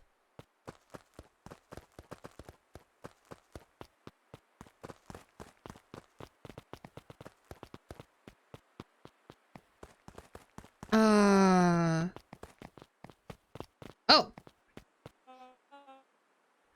Whoa there, little buddies. You startled me. What in the dickens are you up to in this part of town? We're just helping look for Rollo. Oh, you haven't heard the good news? Rollo showed up safe and sound a bit ago. Did he now? Really? So where was he? It's funny, really. He just got a little turned around in the woods. They can be disorienting, you know. I am starting to get that impression. Rollo's at his house now, getting some well-deserved rest. Oh, that's a relief. You two should scurry along before you get lost yourselves. Yeah, come on, Beck. I can't wait to introduce you to Rollo. Oh, that reminds me. I'm getting Invasion of the Pod People vibes now. I am worried something has happened to Rollo, and we're gonna find out he's different. Luca, your grandmother was looking for you. She was? She was worried, sick. You should march straight home. I guess. Beck, your folks might be getting worried too. I'll walk you home. I need to talk with Nellie about work Beck anyway. glanced toward Luca. I guess all is well that ends well. I'll introduce you to Rollo tomorrow. Sure. Glad he's okay. Rollo was safe. A wave of relief washed over Luca, which was quickly replaced by a sense of dread. I don't know, Sock. Try putting our content warning command in chat and see if that is, stuff you're okay with dealing with right now.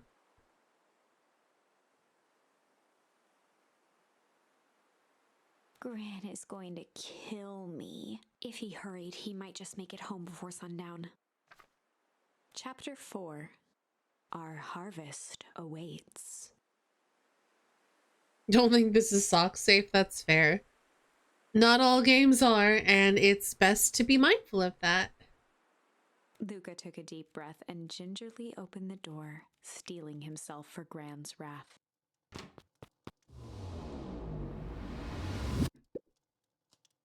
Gran? I'm home. Everything's fine. Gran? Gran? I know I wasn't supposed to go anywhere. I was just helping look for Rollo.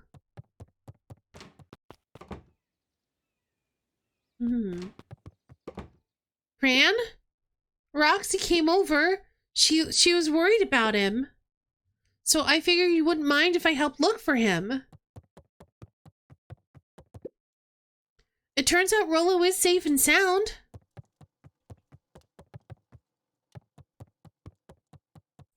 Ooh, that sounds good, Ori. I don't know what I'm going to be doing for dinner tonight. Luca was alone. The house was empty. So, Gran's not back yet. I guess that's a good thing? Nothing to do now but sleep, I guess. Oh no. Luca was sitting by the pond, I'm worried she's not coming back. listening to small waves lap against a rock. His father sat in a folding chair in front of him. Without turning, he spoke. "Why don't you grab me some nice bait?" "Sure thing, Dad." Luca hopped over to the tackle box and popped open the lid. Inside was a rolling, buzzing mass. "We're fishing with bees?" Luca's father gave a warm chuckle. "Well, you catch more fish with bees than honey. Pick us out a good one." Luca closed his eyes and plucked out a bee. He could feel its wings struggle between his finger and thumb. Holding it at arm's length, he hurried over. His father deftly baited the hook and examined his work. "Interesting choice." With a practiced flick of the wrist, the line buzzed in a graceful arc. The water accepted it without a splash or ripple. The wrong choice. But I respect it. The pond began to freeze over.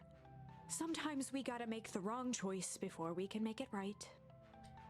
That's foreshadowing for this story, I'm pretty sure.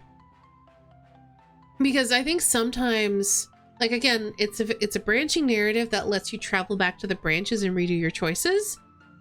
And I think sometimes we won't even have the charms that we need until we go down a bad path. So just be aware.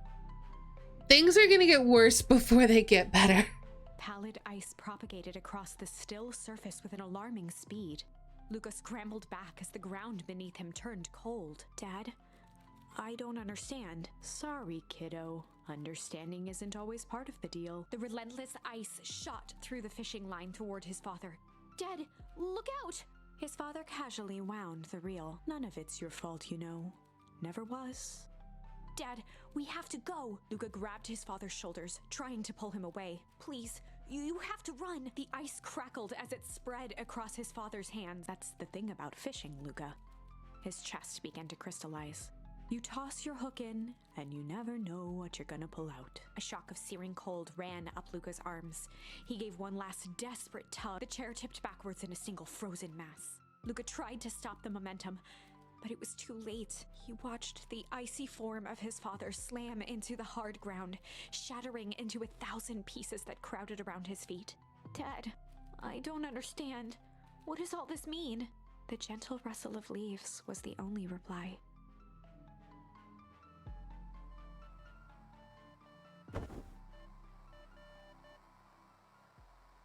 Luca's eyes struggled to focus on the walkie-talkie. Rollo?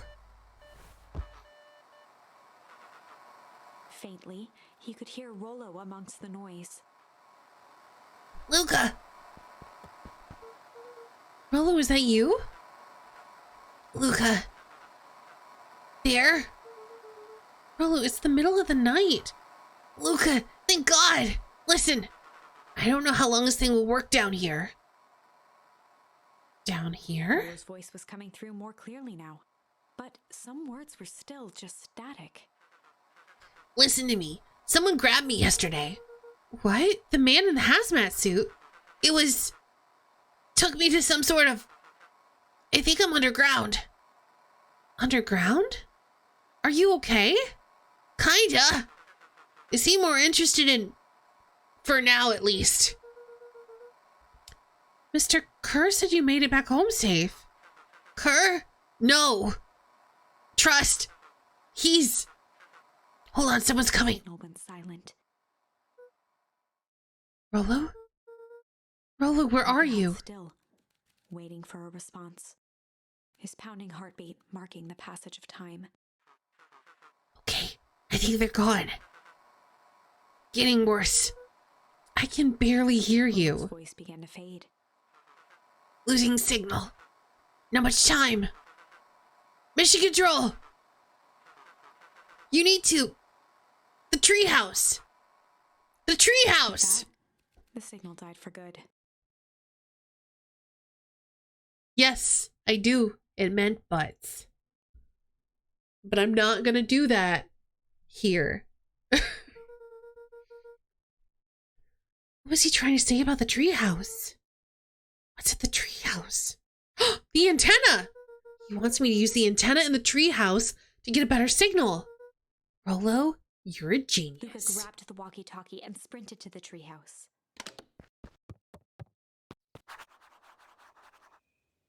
Hook up the walkie-talkie to the radio in the treehouse. That's this way.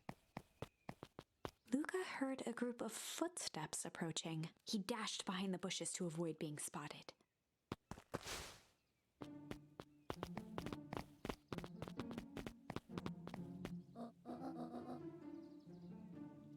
So, we all understand our roles? You can count on me. I think we still need more time. This wasn't the original plan. Tolliver paused, shifting his eyes to one side. We're all in danger now. I, for one, refuse to sit idly by while that danger persists. Harem, you just keep your wits Mr. about you. Tolliver took one long, quiet breath. You're right. You can count on me. I just wish we could have made a deal with Eris Valentine. The resources would have still come in handy. As I said, I had no time to contact her after your call this morning. Plans change. How's Luca holding up? Oh, he's fine. We shouldn't lose sight of the fact that this is all... I know very well what all of this is for. We have no choice. Operation Sparkplug has a new objective. What is happening? Are we in The agreement? three shared a determined look. Good. We'll reconvene after the festival.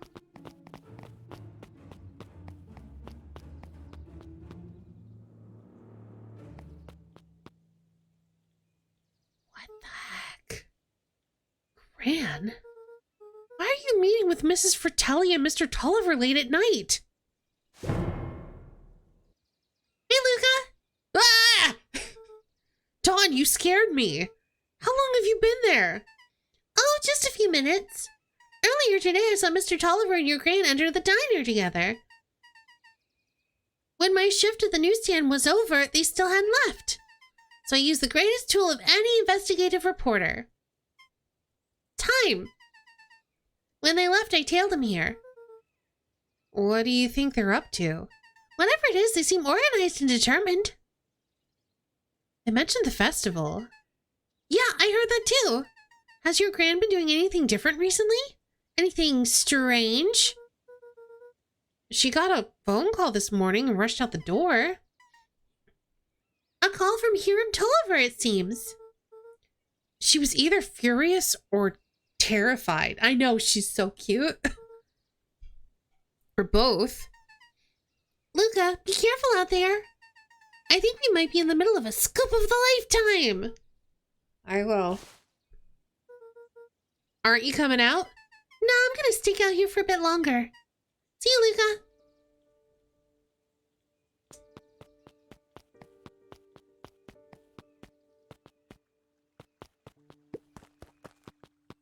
Hold on, I haven't read this. Old Pickler's Pond.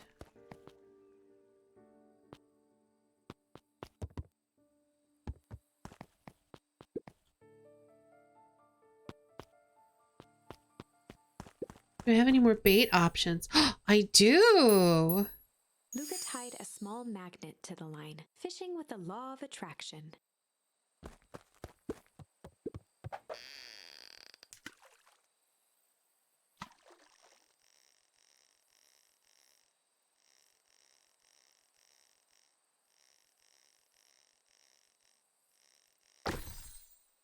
I got a key. Where do you think the... Sorry, I need some water. One sec. Where do you think the lock for this key is? Now, why would we want to find that? Because then we would know the secret. That's no fun. The second we know what it unlocks, it just becomes a boring old key. Right now, this key could unlock anything. Cool! Luca placed a sinker on the line. Sometimes the best stuff is at the bottom of the pond.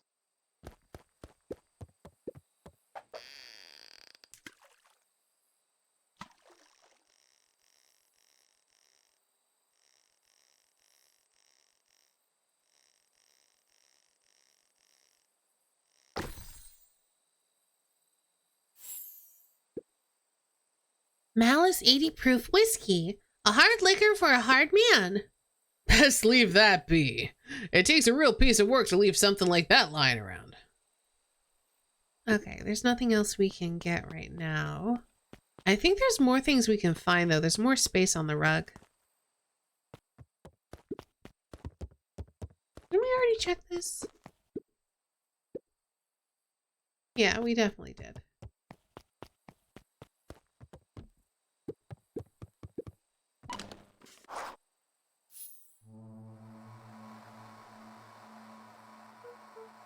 Rollo? Rollo, are you there? I'm at the treehouse now, Rollo. Mr. Kerr said you were all right.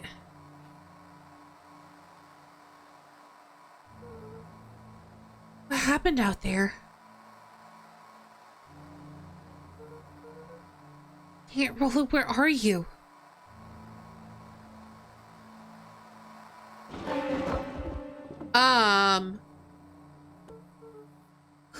Who's there? Luca could only see a cloaked shape behind the rocket.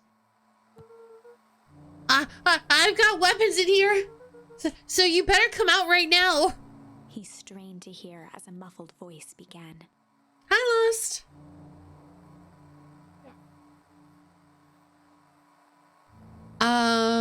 Is this Beck? Weapons. How could you hurt something that's already dead? Fear gripped Luca's throat. Who are you?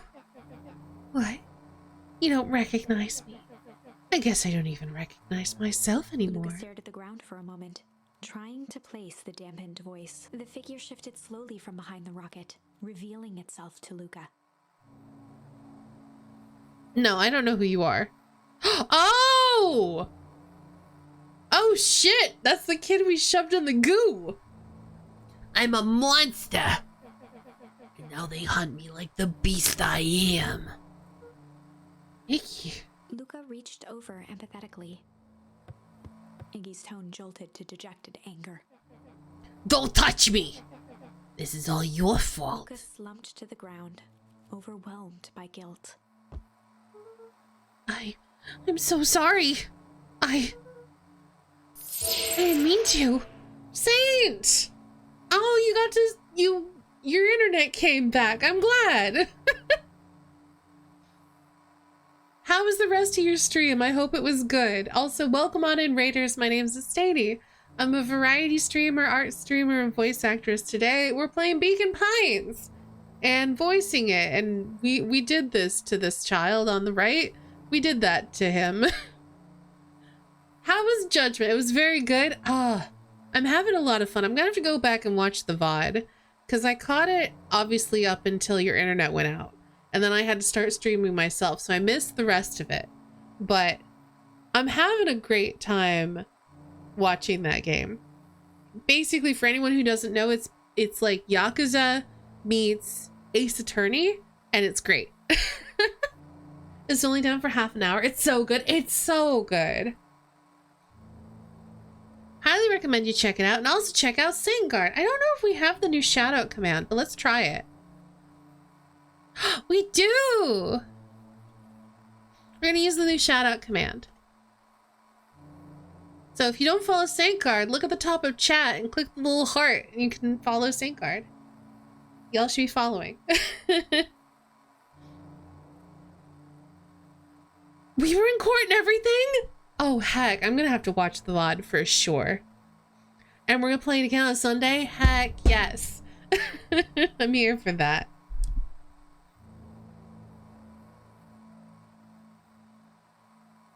I didn't mean to.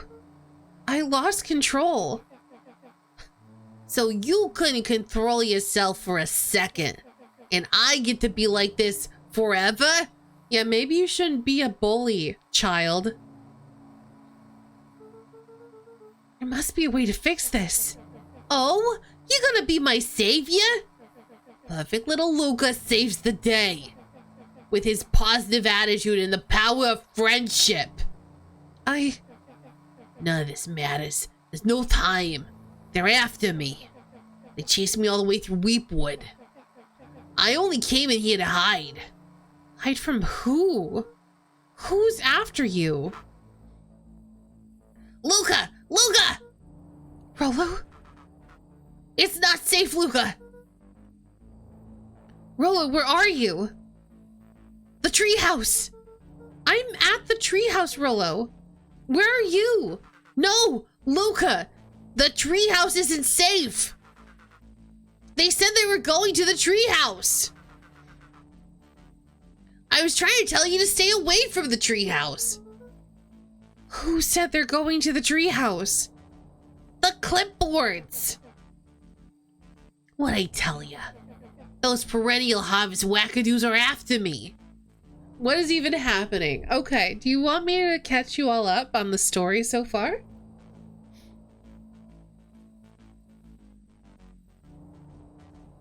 We are playing the little child on the left. His name is Luca. His dad passed away 6 years ago, and he's got issues about that. Not too long ago, his mom was missing? Is missing? I'm not sure how to phrase that. Went missing, I guess, would be accurate. Like 6 months ago, give or take. And our grandmother moved into our house with us to kind of take care of us. Our friend Rolo, who's the guy on the walkie-talkie, he showed up one morning and was like, hey, it's the start of summer. I found something creepy near the old Valentine fertilizer plant. Basically, it's been abandoned for years, and Rolo was like, I was in the woods and I saw that there's lights there. People are doing stuff there. What the heck? And Luca's like, we're gonna check that out. So we go with Rolo to the old fertilizer plant, and this guy with a hazmat suit, hey Wolf. I'm just catching up some raiders on the story so far. How you doing? Have a good lurk. So there's this guy who comes out of the fertilizer warehouse or whatever. And so Luca and Rolo decide we're going to hide in the dumpster and just not get caught. And the hazmat dude like dumps a body in there or something. So we're freaking out. And then we find a name tag and a hand, like a severed arm in the dumpster. So we have a bit of a panic, and then Rolo's like, I'm gonna run off ahead. You count to 100 and then you run too. So Rolo goes running. We count to like 40, and then we go running. We make it all the way home. We collapse in bed, and then the next morning, our grandma gets a call that Rollo is missing and never came home last night. I think that's what we learned anyway. Rollo's sister comes to our house. They're all like, hey, where's Rollo? He didn't come home last night. Is he here? And we're like, no, we were playing in the woods. And then we went home because obviously we're not going to tell anyone that we were exploring the abandoned factory.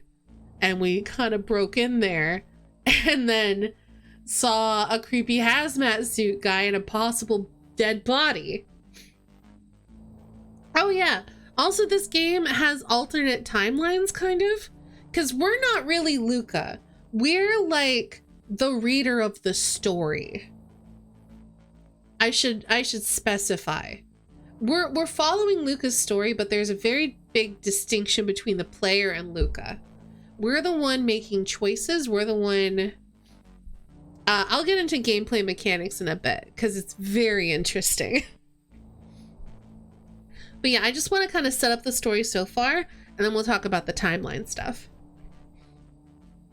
So, we go looking for Rollo. We meet a cool cat named Beck, who's like, hey, I'm new in town and I'm bored, so I'm going to help you look for your friend.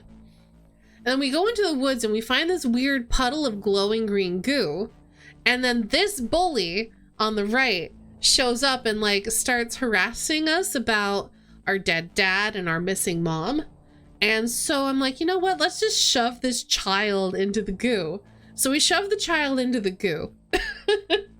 And I will say, I did know that the goo did something strange because before that happened, Beck poked it with a stick, and then the stick bloomed with flowers, and then those flowers immediately withered. So yeah, so I shoved this child into the weird goo, and his body changed. So it like the parts of him that got touched by the goo ended up warped by the goo, and he ran off. And I'm like, good, don't be a bully anymore. And now he's confronting us about our choices. Also, while we were exploring the woods, we ran into this guy who has like smarmy, creepy energy. Works at a new store that's been built in town. They're talking about how they're gonna change Beacon Pines and change the world, and it's all gonna start here in Beacon Pines, and I don't know, that's just like a bunch of red flags. And he was like, oh, we found your friend, don't worry, he's at home, he's fine, and I'm gonna walk back home and you just go on home because your grandma's worried sick about you. That was all lies. I don't even know. Like, initially I'm like, Rollo's definitely not home. Did they put a copy of Rollo home? Is someone assuming Rollo's identity? But we go home and we go to sleep because our grandma's not there. And we're like, we were expecting our grandma to be super mad at us because she's like, don't leave the house. You stay here. I gotta go deal with some stuff. You stay inside all day. And we did not do that, obviously. So we go to bed. We wake up to the walkie-talkie going off because we found some walkie-talkies. Rollo has one, we got the other. And Rollo was basically telling us that he's trapped under, he got grabbed by some guy. He was trapped underground somewhere. He doesn't know where he is. And that, but there was so much static that it sounded like he wanted us to go to the treehouse to boost the signal with the antenna that we have put up for the radio. And we get there, and now you're witnessing what's going on because of that.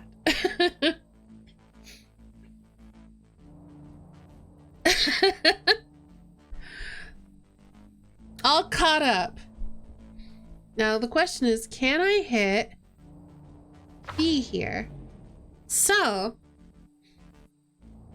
we're not just, you know, playing out Luca's story. We're changing it because we have all of these branches that we're exploring. Obviously, this branch got cut off. Ooh, interesting. So you can see on the right, those are the charms that we're picking up.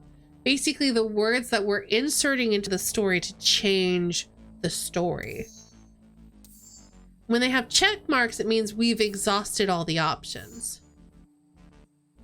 We chose strange, and that is the fallout now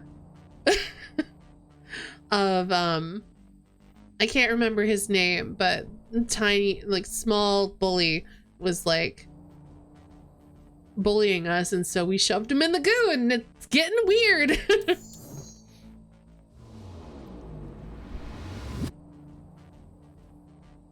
Those perennial harvest wackadoos are after me.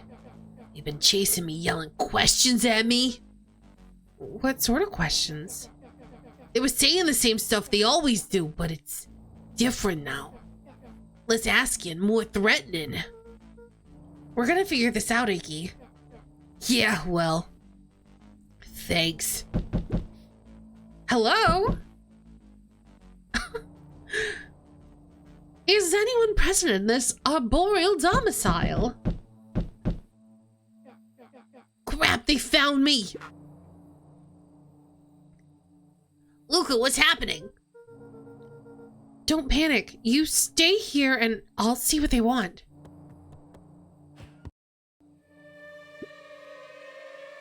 Oh no! This is very creepy! Hello, Mr. Van Horn. We would love to hear your thoughts. Do you have time for an informal chat? We'll be brief.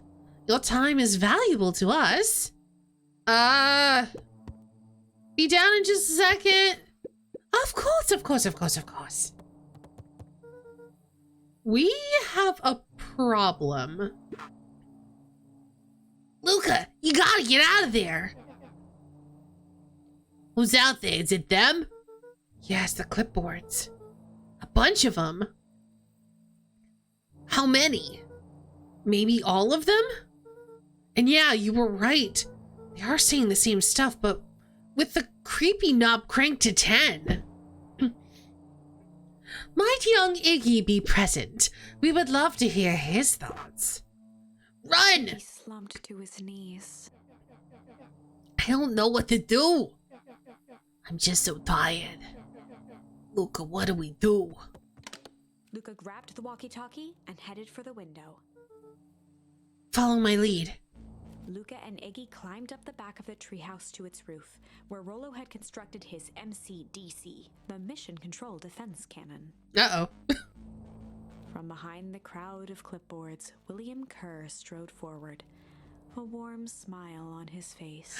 So this is the person who was like, Rollo's fine. We already found him. I'm gonna take back home. Just so you know. Iggy, there you are. You gave us all a heck of a scare. Go away! Just leave me alone! Oh, I'm sorry, Iggy, but no can do. Don't worry, though. We're here to help. Help? Then why are you chasing me? Luca, can you talk some sense into your pal here? Just look at him. He's not well. Well, what's wrong with him? What did that gunk do to him? Well, that's a pretty honking big question, Luca. All you need to know is that he's sick. He's real sick, Luca. I just need you to let us up there and take care of him. You told me Rollo was okay, that he was back at his place resting. He is. Poor fella just got a little lost. That's a lie. That's a hurtful thing to say, Luca. I thought we were buddies. Why? Because he lets you ramble on like a wackadoo? Nobody likes you, you creep. Kerr's smile faltered. Why don't you pop on down here so we can have a face-to-face? Yelling like this is gonna give us all a heck of a sore throat, am I right? And who wants that? Luca's grip tightened on the MCDC. What did you do to Rolo, you liar? Well, shucks, Luca. The only teeny tiny fib I told you was that he was at home. He is resting, and he is perfectly safe. For now, at least. What happens to him next is up to you, Luca. Look around. You're in quite the pickle, and I am the only person in the whole wide world who can help you. You get to decide how this ends. Luca's mind raced. He was caught in a trap. What do you do when there's no hope? He wiped his cheeks with a sleeve. What are you gonna do, Luca?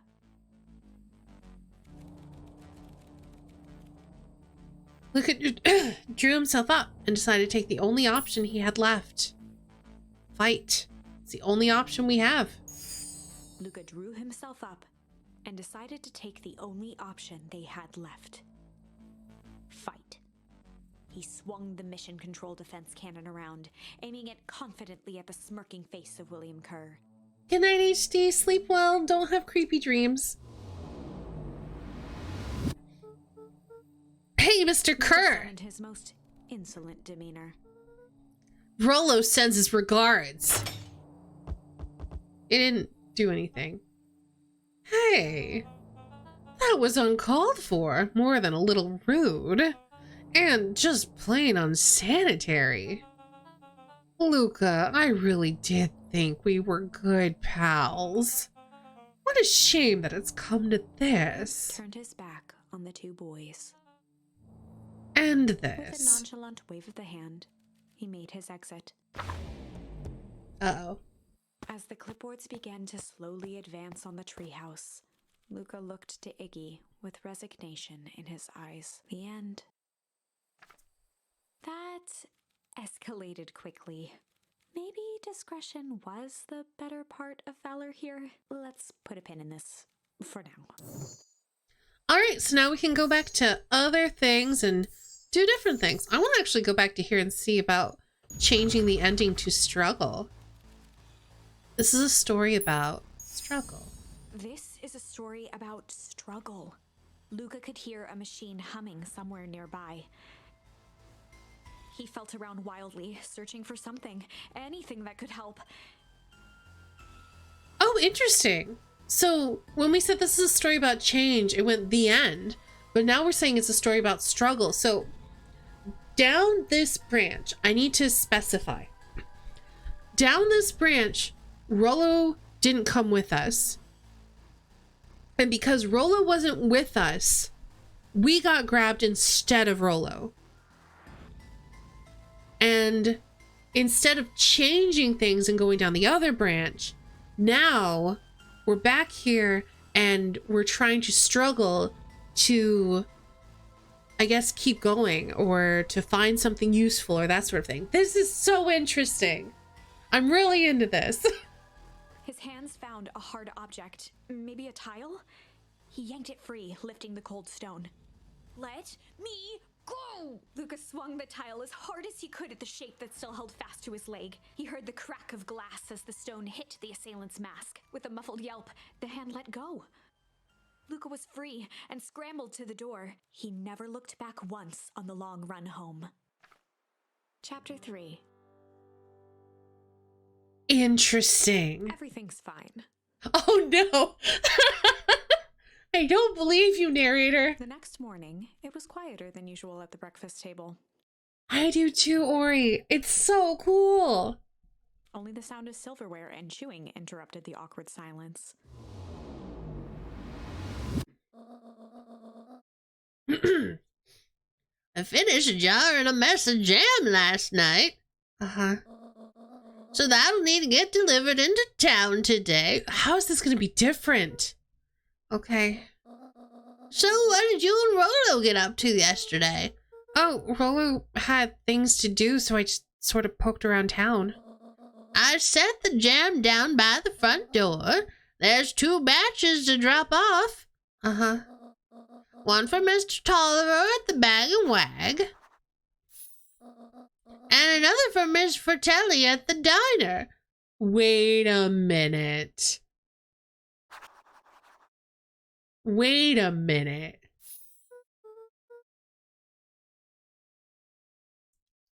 That's who Gran is hatching plans with.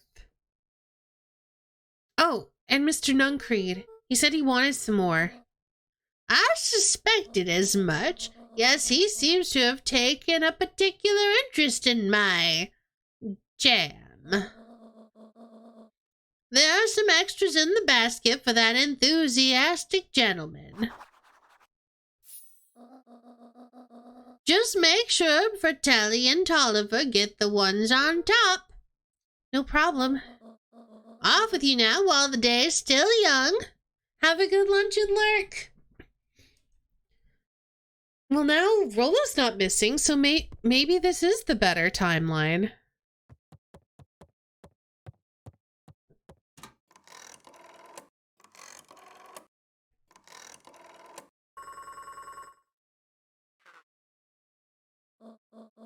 Hello, it's Juniper Hartford. Before you hang up, just hear me out. I have a business proposition. The simple matter is we both have the same problem that needs solving. So I think she's calling the Valentine heiress because, okay, so we learned when we snuck out to look for Rolo in the other timeline, we ended up hiding in the bushes and we saw her come back with Tolliver and the other person whose name I can't remember. The diner lady. And they were talking like some secret plan stuff. Like, I don't know. There's something going on here. And she was trying to get the Valentine heiress on board, but was like, because Rolo went missing, I didn't have time to call her before doing all of the stuff. Hi, Meta. That's okay. You're welcome to just sneak on in and lurk. Hope you're doing well. But now because Rolo's not missing, she's calling her. Very well, we can meet tonight.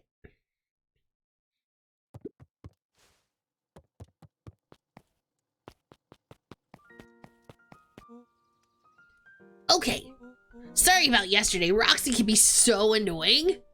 But good news, no more boring chores for me today. Did you make it to the old Valentine warehouse? So, what'd you find? Would you like to hear my theory on the goose so far? You might have already guessed it. I don't know. I'd love to hear your theory. How are y'all doing? I'm doing all right. Luca, on the other hand, not so well. Give me the dirt. Something happened. There was someone else there. What? Who was it? Loki pissed off my controller broke. And the SSD's full, so no new games. Oh no! I'm sorry to hear that, Meta. I hope you can get your get a new controller replacement soon. Oh, was it aliens? I knew it'd be aliens. No. Someone's making goo to help crops grow because of the bad harvest they've been having. That's definitely possible. I'm worried that the big harvest incident, though, is, oh gosh. So, like,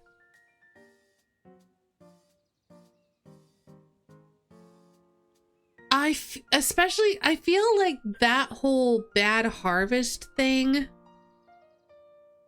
is causing a lot of problems in town, and they're trying to fix it, but they're probably just going to make it worse.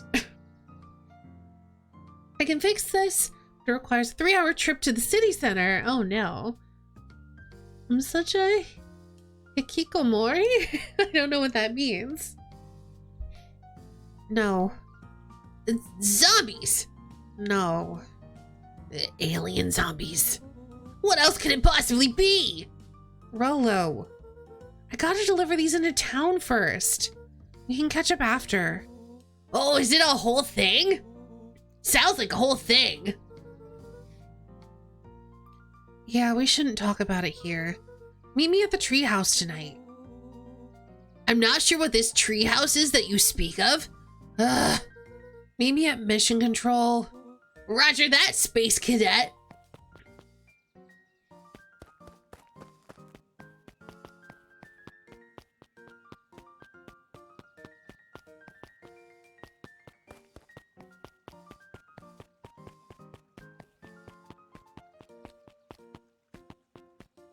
Also, the bugs are all gone. Remember the bugs are all gone? Where have all the bugs gone?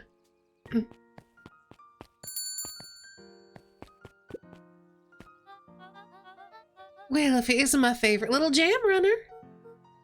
Hey, Mrs. Fratelli. Look at you. Forward and pinched Luca's cheek. You're all skin and bones. Is your grand not feeding you? She is. It's just... I understand. You know, I taught your mama how to cook back in the day. You may not even remember, but you and her used to help out in the diner. See that picture over there? That's you helping your mama back in the day. So cute.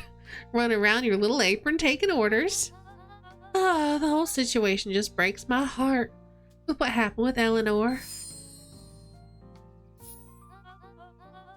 I got a feeling she's out there somewhere, yearning to be with you again. Few things in this world can keep a mother from her son. The basket uncomfortably. Oh, yes, let's see Fratelli here. lifted the cloth and inspected the jam. Ah, they even have my name on them. How She thoughtful. carefully lifted out her jars of jam. You tell your grand hello for me, Luca. Will do.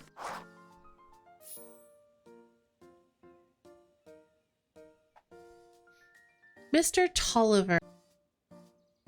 We need you, Tolliver, next.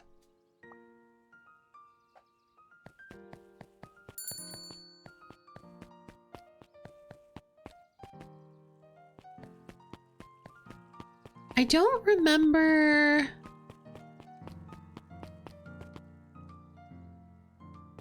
Oh, is that him? I think this is him, right? Huddled at his counter, Hiram Tolliver was meticulously shining apples. What's this game about? It's like Winnie the Pooh meets Stranger Things. More accurately, Hiram Tolliver was meticulously shining one apple. Hello? With a yelp, Mr. Tolliver fumbled the apple, flailing at the air as it fell. Oh, sorry. Oh, no bother, no bother. He leaned forward and lowered his voice. I see you have something for me. Yeah, Gran had some jam I'm supposed to give He you. leaned in a bit further. Jam? Yeah, these ones on top. She wrote your name on Mr. them. Tolliver leaned back, speaking loud enough for anyone to hear. You're so bad at secrets. Ah, yes! The jam! Thank you so much for delivering this jam to me. What is it? What are we actually He delivering? reached forward and snapped up the jars of jam, giving Luca a little wink. I shall put it on my store shelves post-haste. The jam! Okay, I should finish my deliveries. Of course! Of course! Leaned in for a final whisper. Of course. What are we doing?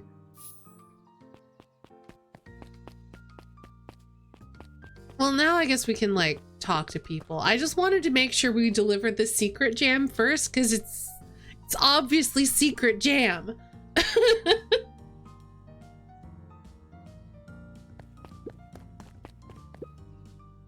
How do you keep your ice cream cold? Dude, we keep 'em on ice.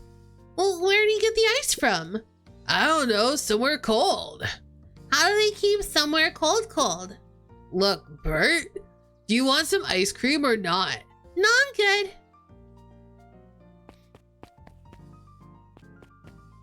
Plans in the jam? Yes, but plans for what?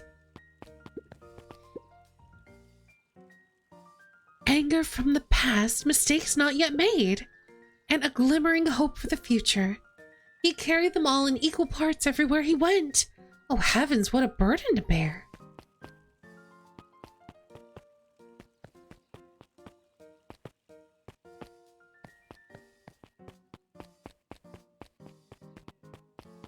Okay, nothing new here. I don't want to deal with her yet.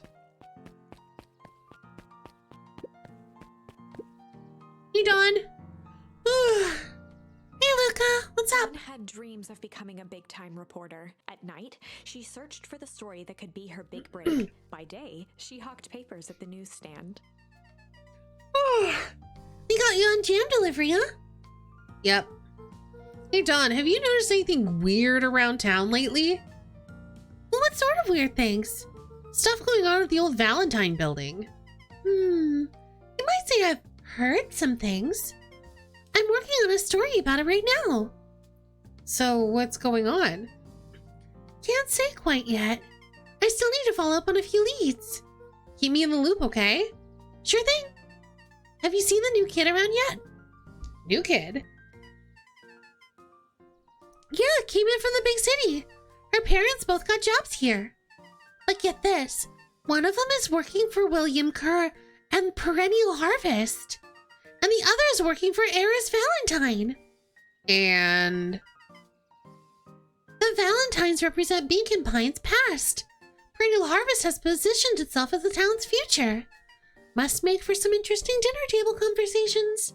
I can imagine.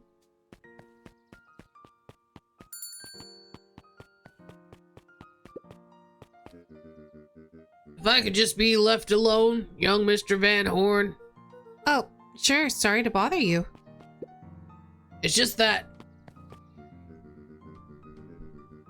Mr. Kerr has asked me to make the opening speech at the festival.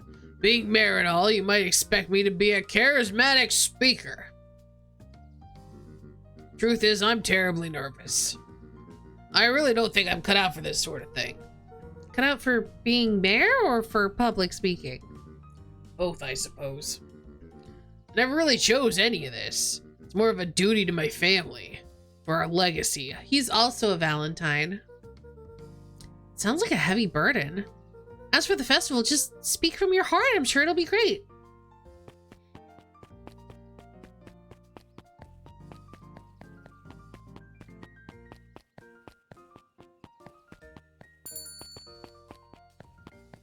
Okay, we're gonna head back over here real quick. Because we didn't chat to Bug Child.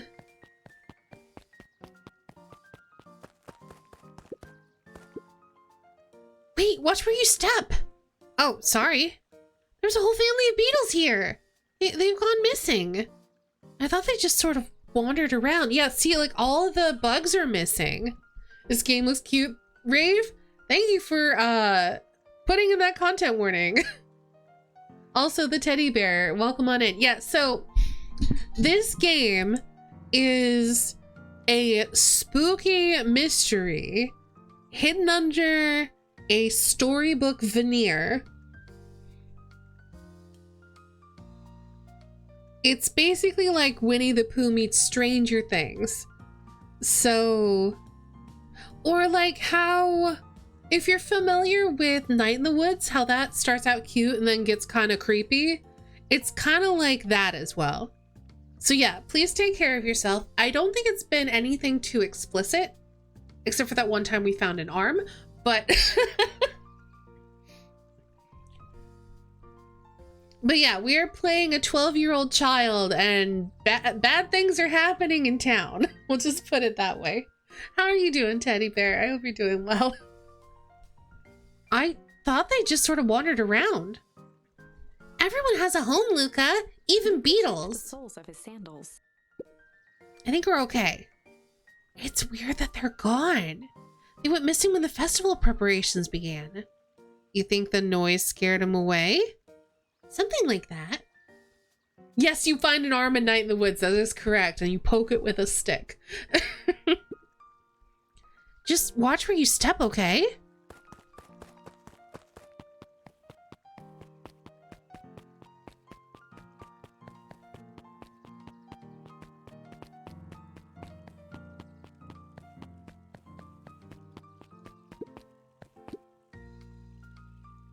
Mr. Wilder, I trust you have time to chat. Eris Valentine, oldest of Sharper Valentine's children, and heir to the Valentine fortune, had a way of making questions seem like demands. Certainly. What seems to be the problem? Mr. Wilder had learned to assume that if he was hearing from Eris, it was because she had taken issue with something he had put in the paper. I couldn't help but notice that the front page of this morning's paper was consumed with stories about the silly festival. Oh, yes. That is the news of the day.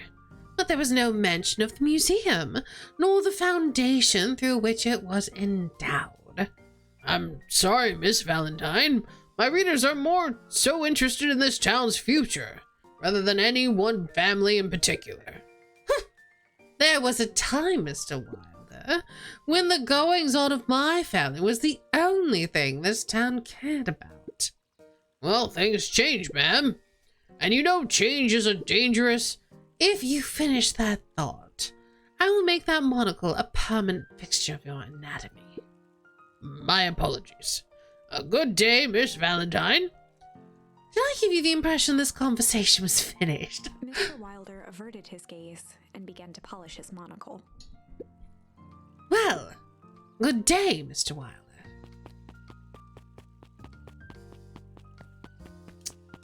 Well, that was a thing. That was a thing that happened.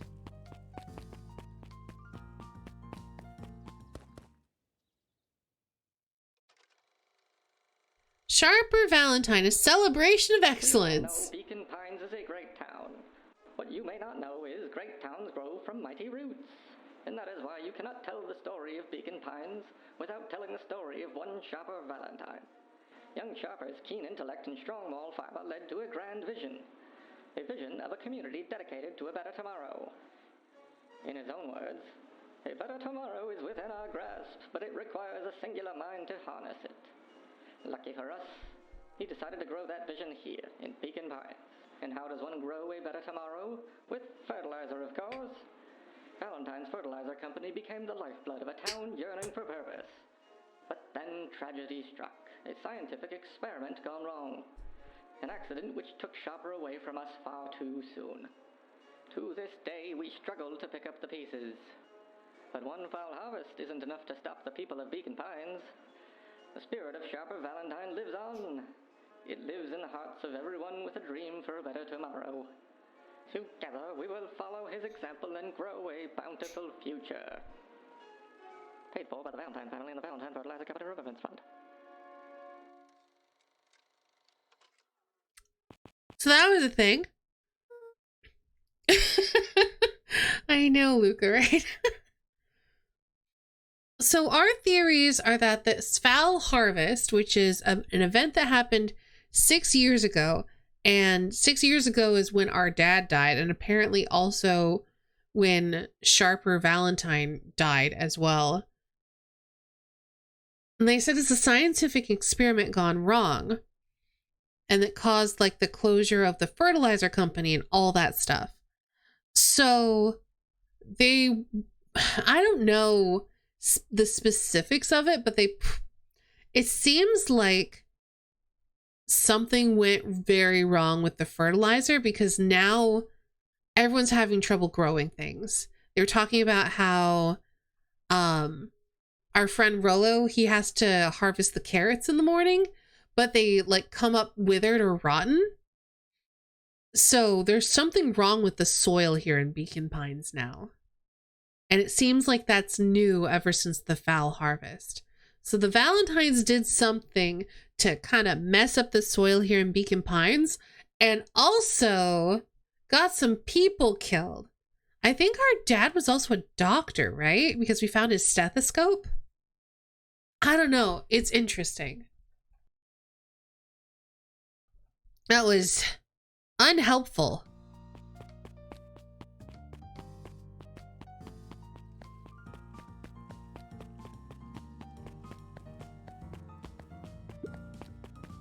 Jeff's hardware closed down about a year ago. The effects of the foul harvest stretched wide. When there are no crops in the field, tractors don't need fixing.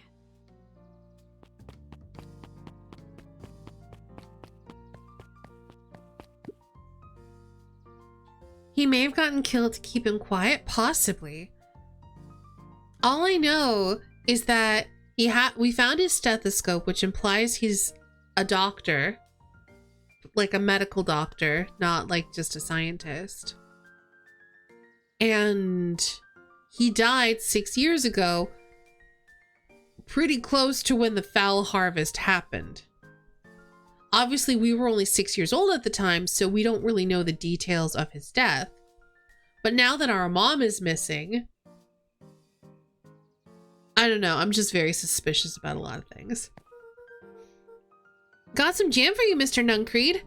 Luca, you seem cheaper. Well, aside from being on delivery duty, it's a nice day. Mr. Nuncreed eyed Luca for a moment, then nodded in agreement. I suppose it is. So, do you want your jam? Oh, right. Usually Juniper drops those off herself. I guess she's busy today. Anyway, this is my last delivery for the day. Oh, in that Nuncreed case, snatched the basket from Luca. I'll hold on to the basket until the next time I see your Gran. Stop being gross. Also, look at how dark the sky is getting back there. Oh, hey, look, it's Beck. Hey, you. Anchovies or pineapple? What? Don't think. Just answer. Pineapple? Why? How old are you? 12? Perfect. Follow me. Who are you? Anyone ever tell you ask too many questions? Just try to keep up, okay? What just happened? Well.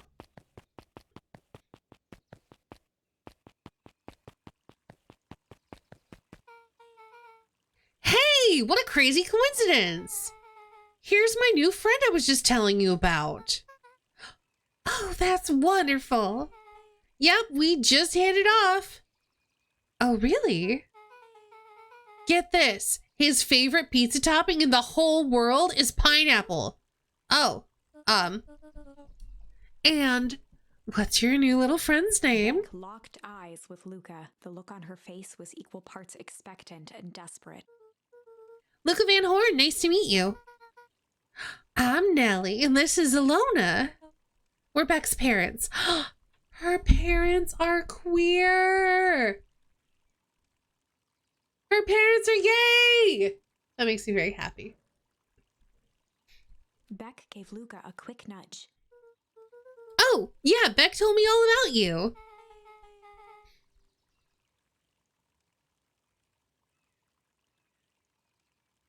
Already feels like we've known each other for years. So you can both stop obsessing about me making friends? Oh, darling, we never doubted you. It's just that for children with fewer than 5 close friends, the probability of a stunted development doubles. Well, 1 down, 4 to go, I guess. Where's the gay? There's the gay! Heck yeah. What Nellie means is that we just want this move to be as easy on you as possible. You can relax. A friend has been friended. Well, this calls for celebration. Luca, you must join us for dinner tonight. Dinner? Wow, another coincidence.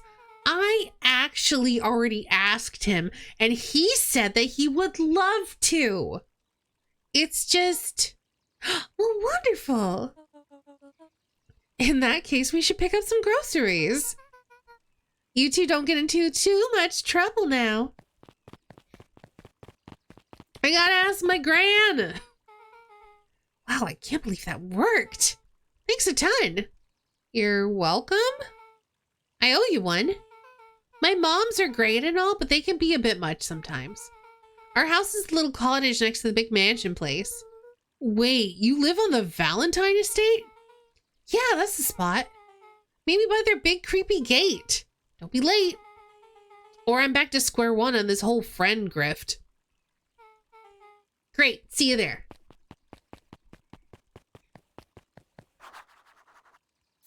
I had better tell Gran that, and I don't think I'm I don't think I have to. Like, also, actually, do I have anything else I can do here? No. Luca placed to sing her. Sometimes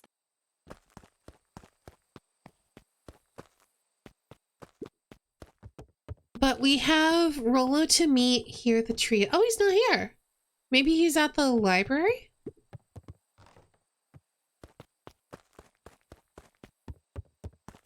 So we should tell our Gran. We'll see if we can. She's probably not even home anymore.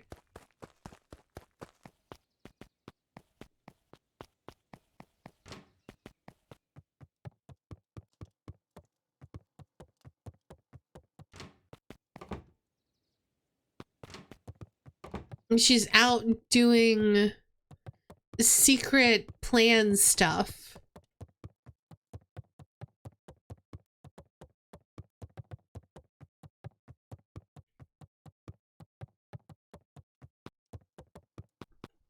All right, well, I tried. Can't get mad at me. I already tried.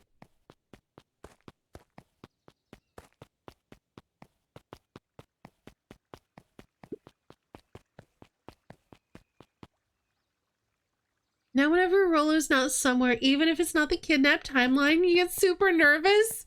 I'm sure Rolo's fine.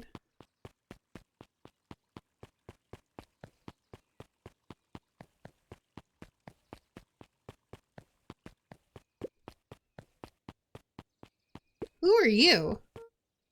Good morning, Jeff. What's so good about it? Another day further down the tubes, if you ask me. Secret Agent Gran. Come on now, it's not all that bad. The festival's coming up. The festival. Old man Valentine used to put on a cockamamie shindigs all the time, and when did that get us? Well, it's Perennial Harvest putting this one on. And they're doing it for the whole town. As far as I can see, the difference between the old Valentine Company and this new Perennial Harvest Jeff dug outfit through his pockets for a bit. is the difference between this empty soup can and this brown banana. But those are both garbage. Exactly.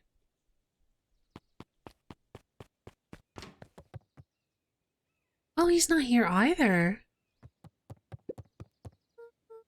Hey, Kato. Good afternoon, Luca. Can I help you find something? Maybe, maybe not. Try me. Well, there's been some weird stuff going on at the old Valentine warehouse. Can't say I know anything about the old warehouse. But empty hives don't stay empty for long. Huh? Kato motioned to the book in front of him. The more I read about bees, the more similarities I see with people. If a hive collapses and fails, it doesn't stay empty for long. A new queen will set up shop pretty quickly. So you're saying it would make sense for someone new to start using the warehouse? Nature abhors a vacuum.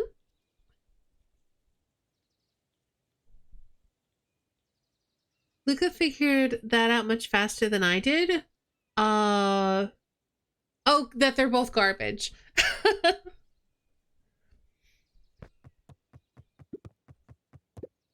Hey, Jace. Hey, Luca. You seen this new issue of Hank Atomic? Not yet. No spoilers, please. It's awesome. It's a flashback. No spoilers, please. We get to see how mild-mannered Henry Adams becomes Hank Atomic, man of space justice. Jace, no spoilers. Oh, sorry. My point is, you're gonna love it. All right, Jace, catch you later. Roger that, Space Cadet. I was like, banana, can, math gift.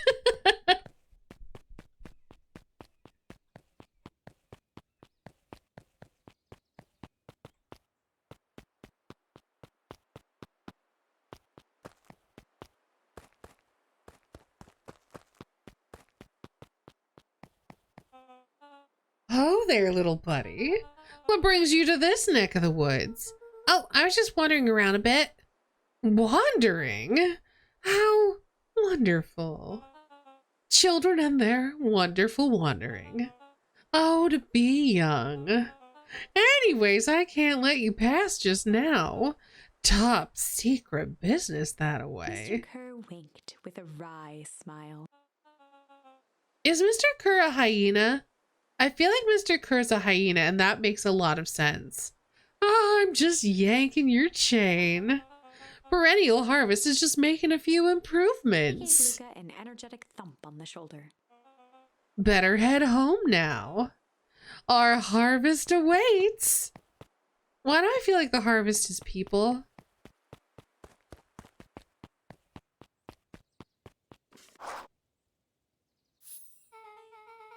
So, who all lives in that house? Eris and Gus Valentine grew up there. And Solomon moved in a few years back. That creepy kid in the vest? That sounds like the one.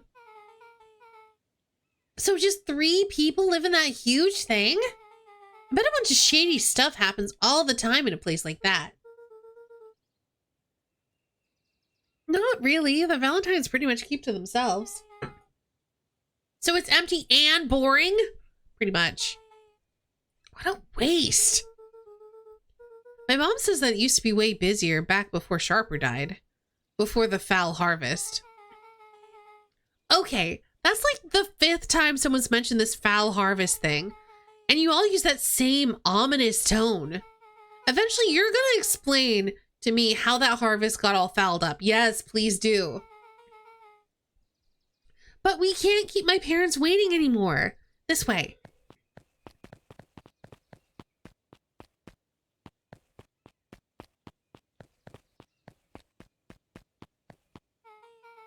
Most kids would have just ditched me by this point. Why are you still here? You look like you could use some help. You know what, Luca? You're not so bad. Let's get through this as simply as possible. Just eat, smile, and nod. Fun. Wait, whatever you do, don't bring up their work. I think I can handle Beck that. took a long breath, then gave a firm nod. Here goes nothing. Chapter 4. Dinner with the Moodwills. Ilona Moodwill was worried about change. A gardener at heart, she understood the necessity of change, relied on it even. But there was a difference between the controlled world of her plants and this cluttered cottage in a strange town. Almost done. Nellie was a blur of activity, digging through boxes. Sorry, love, couldn't find the dishes. We'll have to make do with paper plates. Dinner went by without much conversation. As she watched Beck and Luca finish up their pizza, Ilona let herself relax into the chair. The things she cared about were still here. Nellie finally had the job of her dreams. Beck was beginning to take root. Ilona's task was simply to tend to them. She could do that.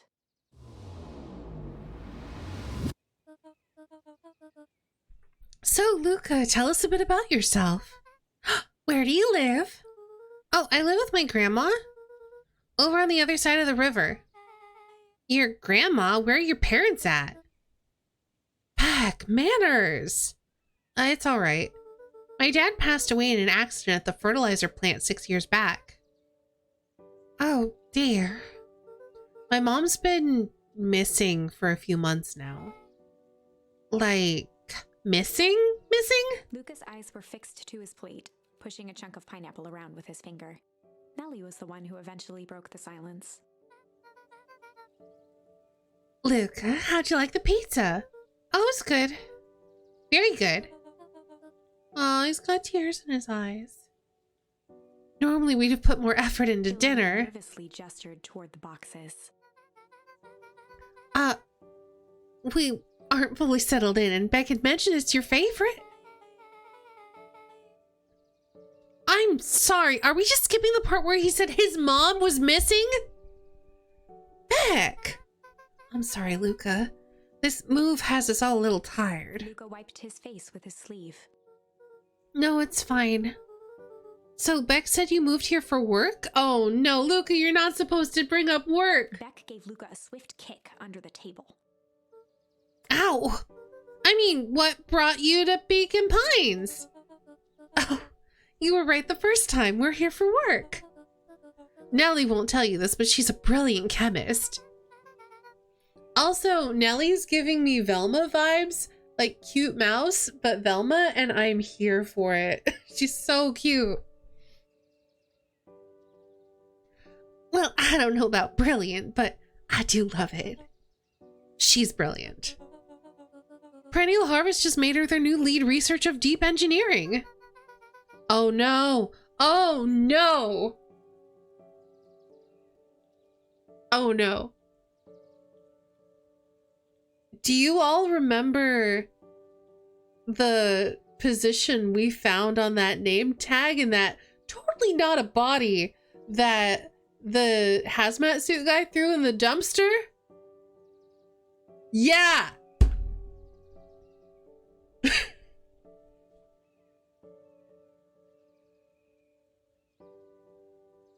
Anyway,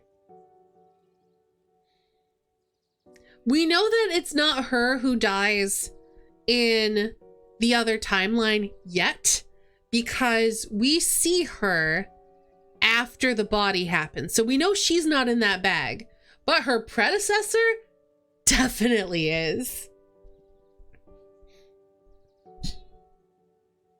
She makes it sound more impressive than it is. I'm just happy I get to make a difference in the world. Perennial Harvest is at the forefront of evolving agriculture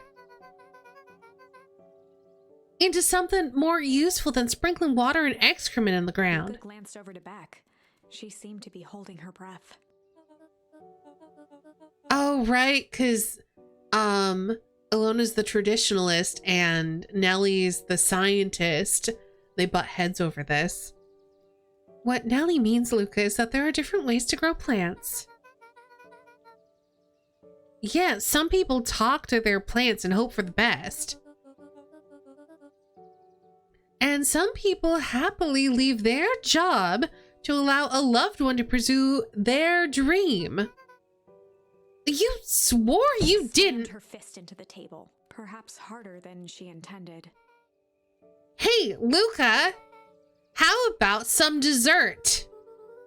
Actually, I have to meet my friend Rolo Luca soon. glanced outside to gauge the time. The sky was darker than he expected, filled with ominous clouds. Looks like there's a storm brewing. I should get going. Oh, I didn't think there was any rain in the almanac. Yeah, almanacs aren't that useful around Luca here. wiped his mouth one last time with his napkin and started to get up. Thank you for all the pizza. It was really good.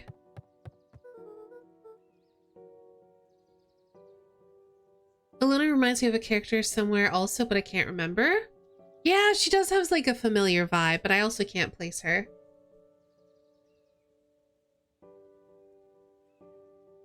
So about when you said, why do I get the feeling the harvest is people? We're now thinking, yeah, like the fact the fertilizer used to be for plants, but that doesn't mean that that's what they're engineering it for now. Maybe they discovered something with the foul harvest. I am worried. The thing is, though, is that the foul harvest was with the Valentine family. And whatever this new thing is with the perennial harvest people, or whatever they're called. So, I don't know. There's just something going on. See you at the festival, Beck.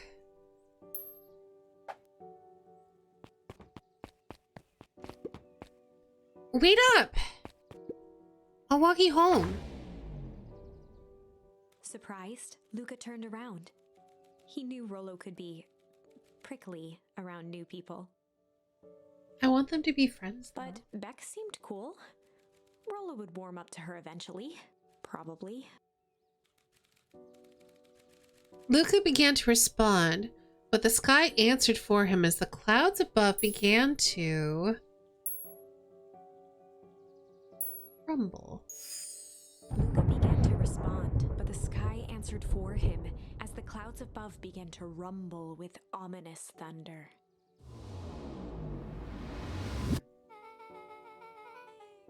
You sure we can make it home before this storm kicks Luca off? surveyed the roiling clouds. I'd say the odds are good. Maybe you should just stay here and I'll make a break for it. At that moment, the heavens opened up, unleashing torrential rain. Care to recalculate those odds? Hurry inside before you catch cold.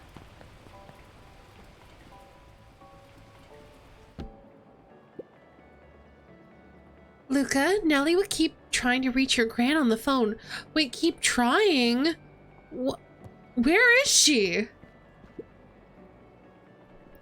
In the meantime, you two hold tight.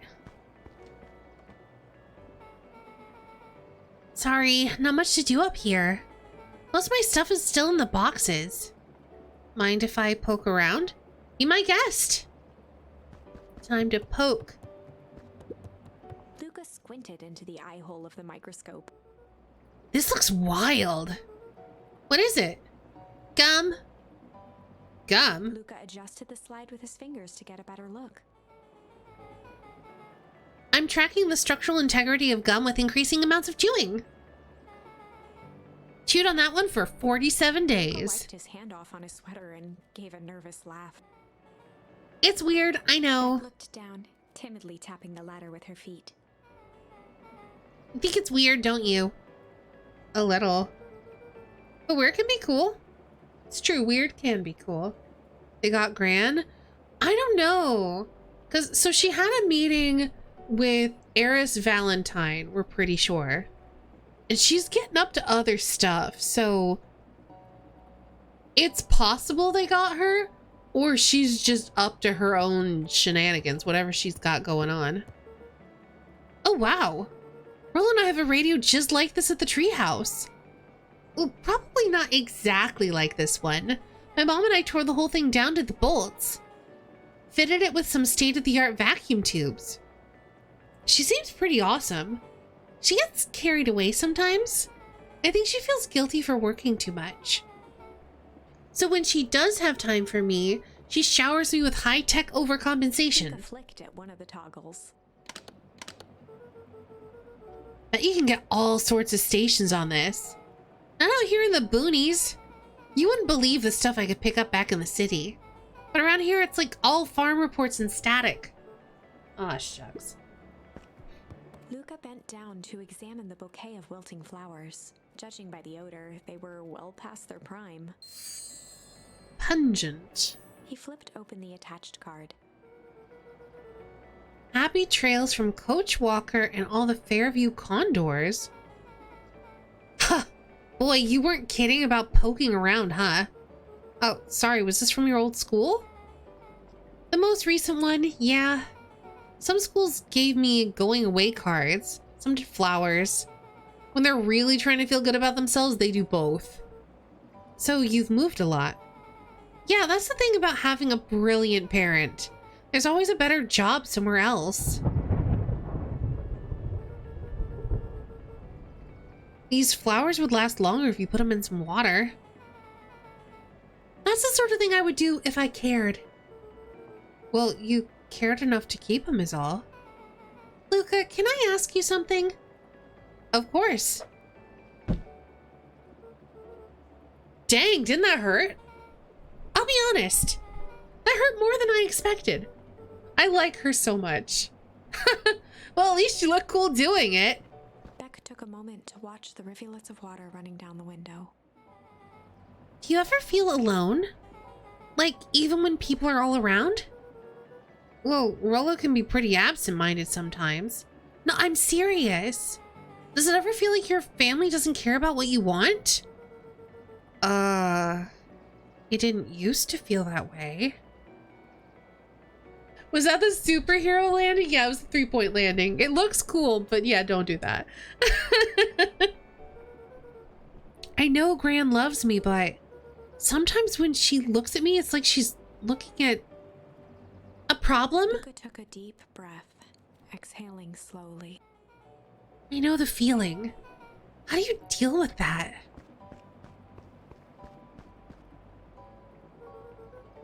I guess I haven't yet. But one thing my dad told me when I was little, don't hold a grudge, especially against yourself. If you try to hold it all in, you're gonna pop. So then, what do you do when you don't know what to do? Well, Dad never got to that part. Something I figured out on my own, though. You gotta do something. Anything. Here. Well, what are you doing? I don't know. Something. We're gonna register our complaints with the storm. Listen here, you miserable universe. Stop jerking me around. I just want things to go back to the way they were. Everyone tells me it's gonna be all right, that things are gonna change. Let out a feral scream that echoed into the night. Every time something changes, everything gets worse. Screw this town. Whoa. Let me try. Moving sucks. I hate it. I hate that I hate it. Why can't I just deal with it and be happy for my mom? Why can't we just stay somewhere? Ah! Her voice dropped to a trembling whisper. I just want to be a normal kid. Beck brushed off her shirt and straightened up. There. Wow. I actually feel a little better. As abruptly as it began, Oops. the storm abated. Thanks. I needed that. Me too. I should head out before the rain starts up again. Sure, I'll walk you out. Yeah, it was. In like a sad way. See you and Rollo at the festival? Sounds good. Luca, don't let the universe jerk you around. Gave Luca a light thump on the arm before heading in. Chapter 5. Friendly Feud. The air was heavy with the hard rain's residue. The smell of wet things. Despite his dreary surroundings, Luca felt at peace. He'd never shared those details about his dad with anyone, not even Rollo. But it's not like this changed anything. Rollo was still his best friend. Adding Beck to the group would help balance things out. Everything's better in threes. This is what Luca told himself as he headed to the treehouse. All right, let's go. Actually, before we go, I'm very curious. Okay.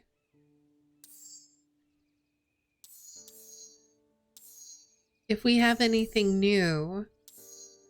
No, we don't have anything new yet. Okay. I was curious if we had a new way to do the ending where we push Iggy in the goop.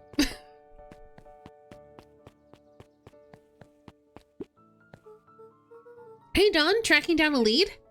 You bet. I heard a juicy new rumor.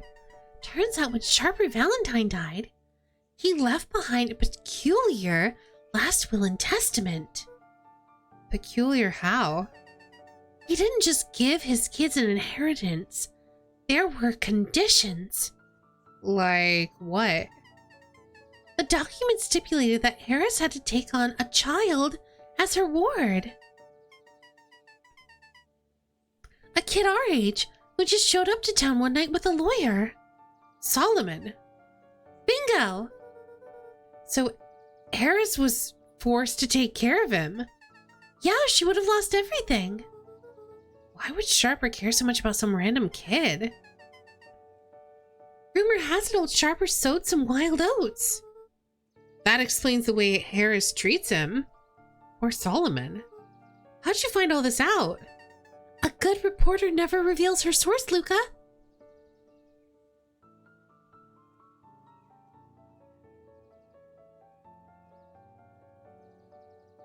Yeah, expressing feelings is important for sure, Ori.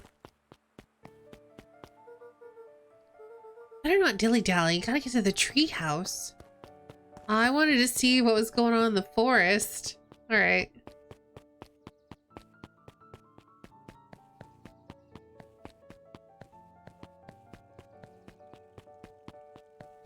She's still here reading? He met his old friend's eyes and was greeted with nothing but ice-cold anger. Heavens! This is no time for fractured friendships. Uh-oh. Uh-oh.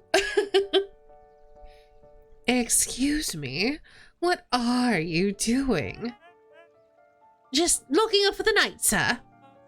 Oh, wonderful. I can only assume this means all festival preparations have been completed ahead of schedule. Not exactly, sir.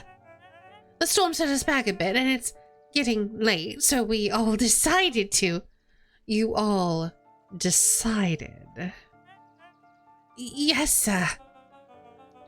I was unaware that your job involved deciding things.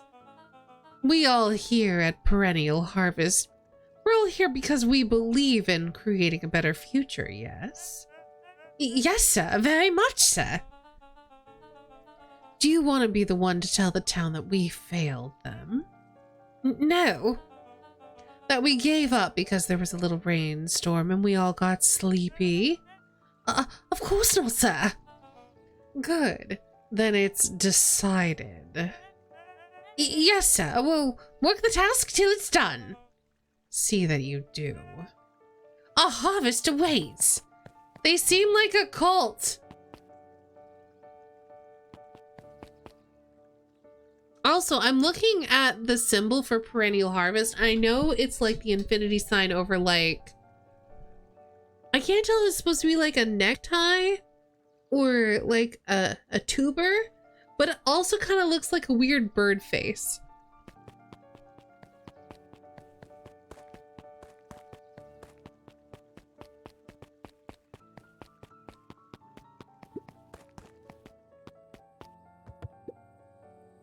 Rollo, are you still up there?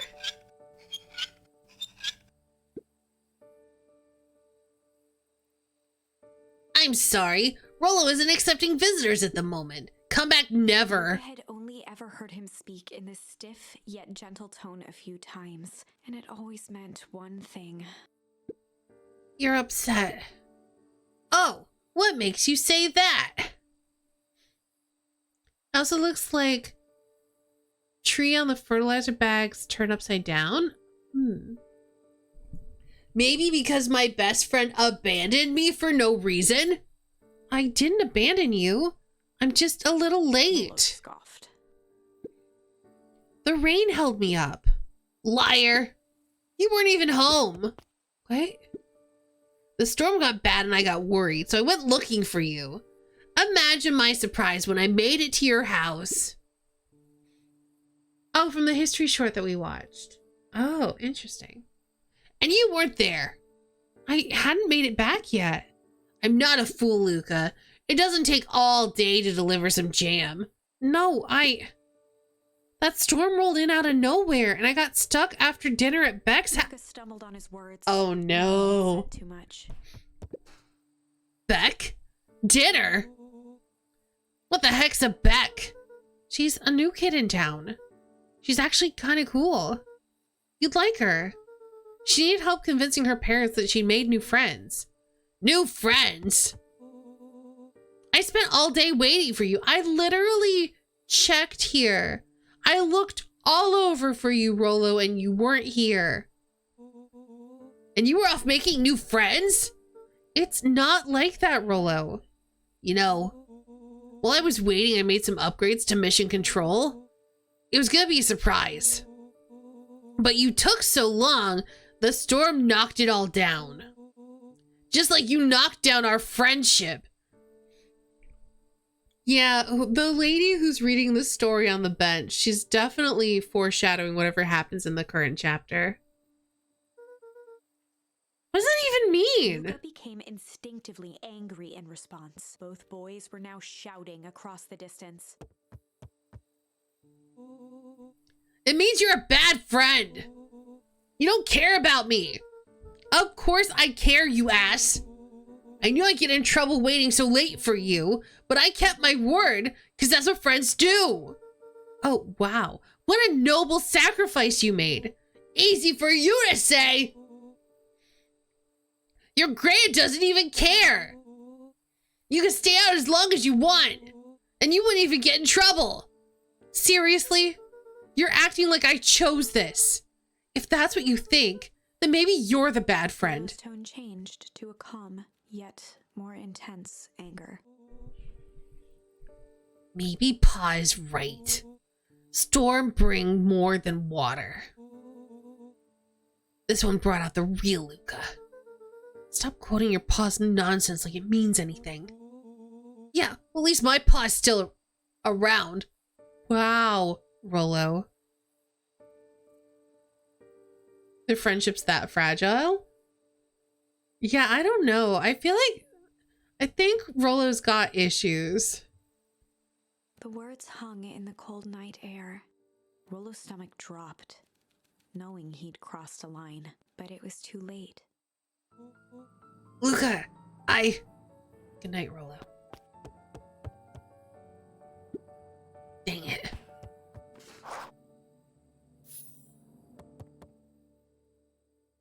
Well, that went real bad.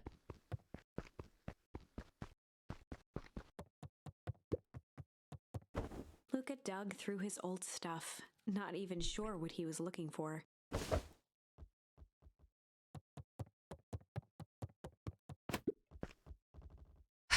Rollo. What a jerk.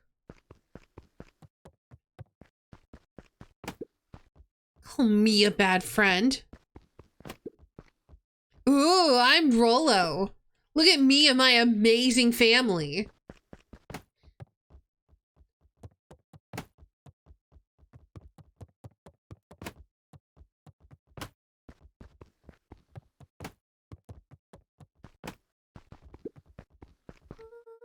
Guess I'm never supposed to make new friends.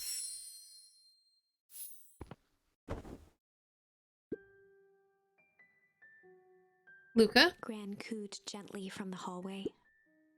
You slept straight. Oh gosh, I need more water.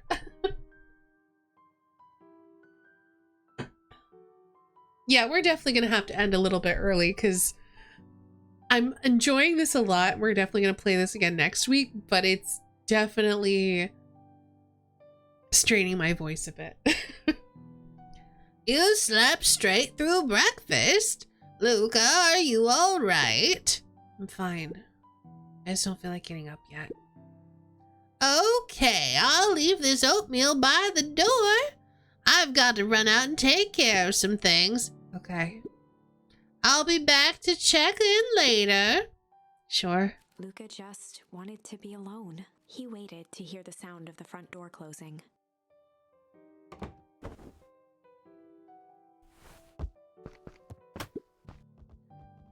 I bet Rollo's still gonna go to the festival. Huh. He's gonna be miserable.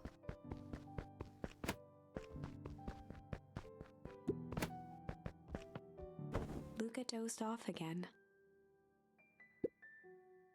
Luca, I see you didn't eat your oatmeal. Wasn't hungry. Well, just in case you get hungry, I'll leave a sandwich here too. Thanks. Rollo came by. What did he say? He wanted to talk to you. What did you say? I told him you weren't feeling well. Good. So your plan is just to sit in your room all day? Pretty much. Well, I need to pop away again for a minute. If you decide to end your pity party and go outside, I think it'd do you some good. Noted. Luca still couldn't bring himself to go out. Besides, if he ran into Rollo, he'd have to actually confront the situation. There's never anything interesting at the festival anyway.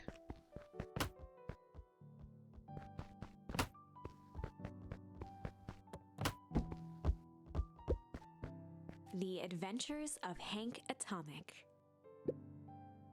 The complete first volume. Carefully opened the cover and began to read. Rollo had received it for his birthday, a special hardcover edition with behind-the-scenes commentary and bonus art. Rollo cherished it, but asked that Luca keep it at his house. Luca wasn't sure if it was because Rollo didn't trust himself with it, didn't trust his sister around it, or just wanted an excuse to come hang out at Luca's more often. Whatever the reason, Luca didn't mind, but it had stayed right there where Rollo had stashed it ever since. Now, at the foot of his bed, Luca lost himself in the pages. He'd read it all before, but at this moment, it somehow felt sentimental. He was well into issue number 5 when he heard soft footsteps from the hallway. Luca, another little friend came to see you, a girl named Beck Maudwill. She said you met yesterday? What'd she say? Is she here? She was just dropping by. I told her you weren't taking visitors today. Oh. She seems nice. Yeah. You had a fight with Rollo, didn't you? Can I come in? Maybe later. All right, then. I'll leave dinner on the kitchen table in case you want a bite before bedtime. Realizing it, Luca had pouted away the entire afternoon. He once again felt the weight of it all and allowed his weary eyes to close. Luca stood in a vast black expanse. He looked up at his father standing beside him. Walt was working a straw at the bottom of a fountain glass, trying to collect the last bits of milkshake. Dad, where are we? Taking a final loud gurgling sip, his father peered up from the glass. He jangled the straw playfully with a warm smile, then lifted the empty glass as if to point into the darkness. The source. Luca's eyes followed his father's gesture. In an instant, he was sitting in front of a blazing campfire. Across from him sat a large figure in a yellow hazmat suit. The figure's voice was a scratchy echo. Well, if it isn't the man of the hour, make yourself comfortable. Luca held his shivering hands over the flame to warm himself. It doesn't work that way here. Their yellow-gloved hand pointed to the base of the flame. It's a cold flame. See? Oh, that's another point. It's unseasonably cold right now, and the goo that was in the forest, the green goo that transformed Iggy or Izzy, I keep forgetting what his name is. There was frost in the grass around the goo. Luca peered at the base of the fire. It wasn't wood that was burning. It was Beacon Pines itself. Tiny buildings, freezing and crumbling as they were consumed by flame. Luca could see small shadows moving in the burning city. People. Luca leapt to his feet. We've got to help them! The figure gave a dismissive wave of their hand. Why waste energy helping people who can't even help themselves? The figure bent down to examine the panicked crowd as they desperately tried to stop the flames. They only care about what's right in front of them. Not like us. Luca's voice was a trembling whisper. Us? The figure slowly stood up, grabbing its helmet with both hands. With a jolt and a twist, the suit emitted a gasp. A cloud of torpid mist escaped, slowly revealing the face within. Luca's own face looked back at him. Older, worn, distant. Oh no. Is it possible that the man in the hazmat suit is our father or mother? The sensation was oddly familiar, as if he'd caught his own reflection by surprise in the mirror. The doppelganger smiled. I tried to help once. He gestured towards his face, and all it got me was this. Luca staggered back. You aren't me. Luca felt a hand catch his shoulder. His father was there again, beside him. Every choice sets us on a path. This is the end of one of your paths, son. Luca watched his older self shake its head ruefully, its face twisting into a cruel grin. Welp, Dad, if you wanted him to see this, far be it from me to disappoint. Come on, welcome on in. How was your stream? Hello, Raiders. My name's Sustaini. I'm a variety streamer, art streamer, voice actress. Today we're playing Beacon Pines. It is a cute but creepy adventure, storybook adventure. It's very cool. I like it so far. Oh, you're playing Yakuza 4? Nice. Hey, Sliv, welcome on in. We do have content warnings for this game, so please keep those in mind. especially because it does have such like a cute and storybook style. So I feel like the more unsettling elements can kind of catch people off guard. So I want to make sure it's very explicit that there is unsettling content in this game. It deals with some tough stuff. Hey, Fire Drake TV, welcome on in. I'm glad you had a good stream. Yeah, we're just having a nightmare at the moment. Luca watched in shock as the figure took a confident step forward and plunged into the flames. In a flash of cold light, he was gone. What does all of this mean? Luca felt a reassuring squeeze on his shoulder. Just remember, why we choose matters just as much as what we choose. Luca woke up to see a hazy figure at the foot of his bed, silhouetted in the morning sun.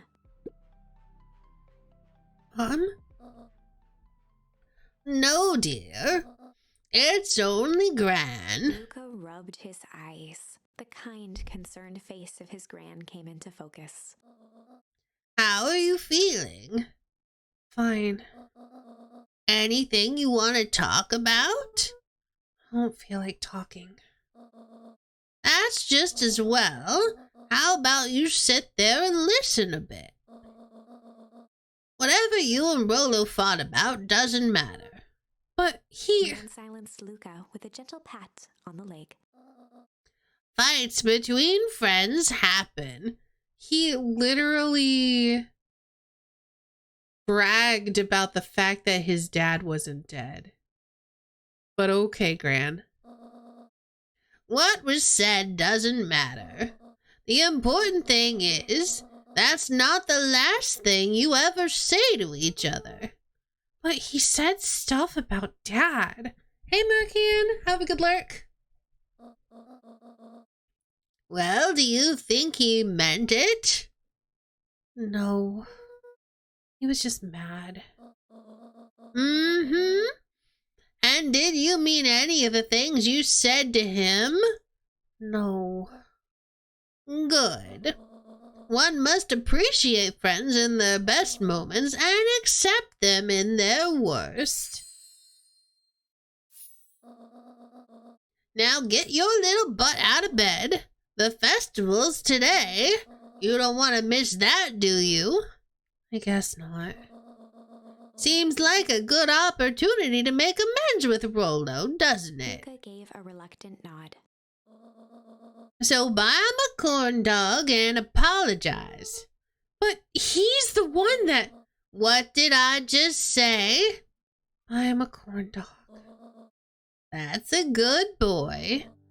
Everything's better with corn dogs. I need to get going now. Get some last-minute festival business to take care of. I'll come find you at the fountain a little after lunch. All right. I love you, Luca. Love you too. Luca took a deep breath. I misheard that as I am a corn dog. Amazing. Okay. Chapter 6. Through thick and thin. Despite Luca's bitterness, Gran was right. He needed to hash things out with Rolo. A big fight changes the nature of a friendship. Whether, in the end, it is for the better or for the worse, all comes down to understanding.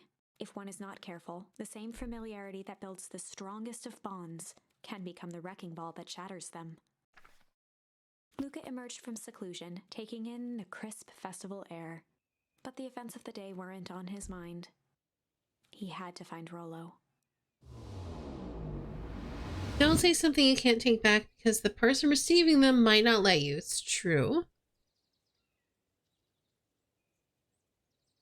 Yeah, like obviously saying something in anger is not good, but also learning to let those things go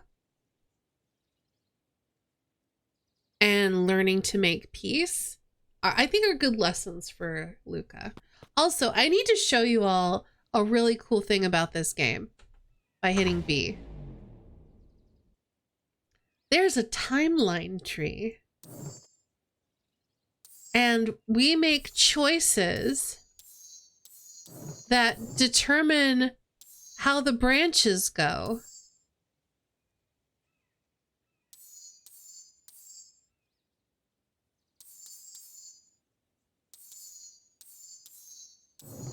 So as we're playing this game, we collect these things called charms. We have a whole bunch right now. And then at key moments in the story, we select one of the charms. We're limited on what we're allowed to select. And that changes the story, which is really, really cool. It's, as much as I'm enjoying the story, that is the coolest part about the game.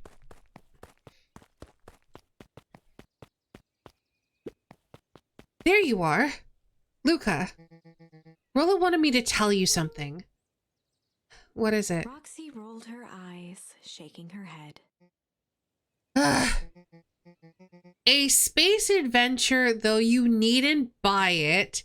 If ye be brave, go somewhere quiet. Roxy, I don't... It's a riddle, Luca. It means he's at the library.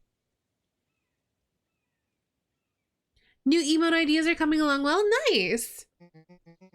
My goofy little brother wants you to find him. Luca looked down and kicked at the dirt. Look, I know you two had a fight. The only thing more annoying than my little brother is my little brother without his best friend. So I'm doing him this one favor. Now I need one favor from you.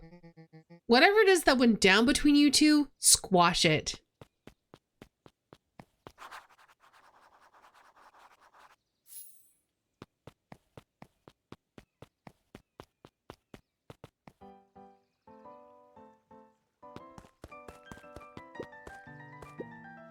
How goes the beetle hunt?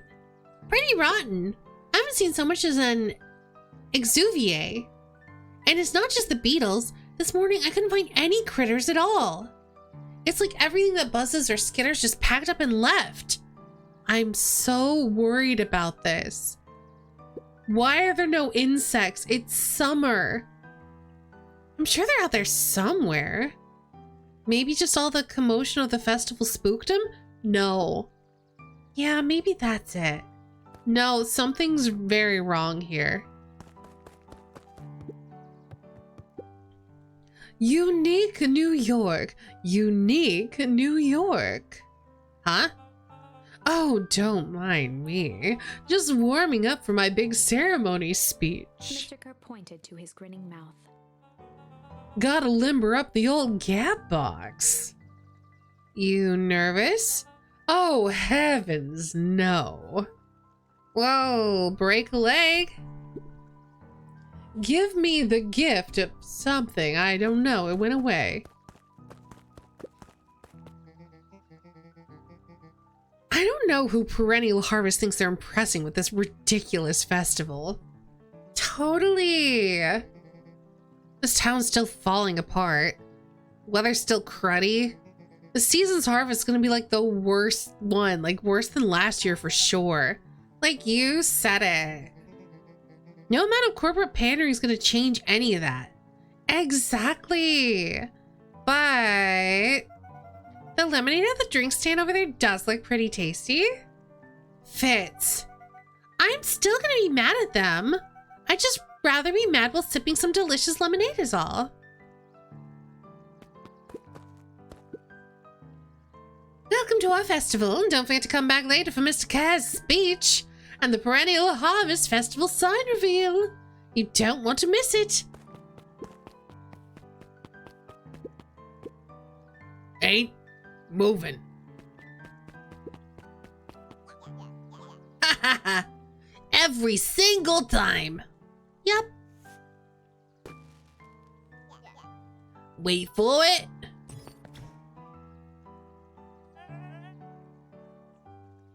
Unexplained sound once again noted. Have a good night, Kulan. I hope you sleep well. Like clockwork. What a bunch of drones. Haha.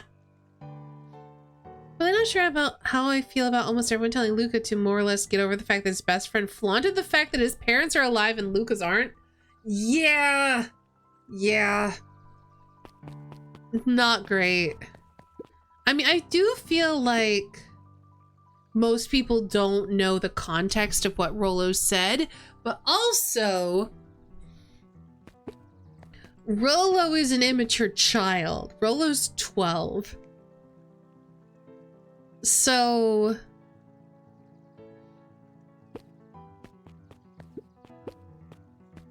I don't know, like there's immaturity there to take into context with the whole situation as well.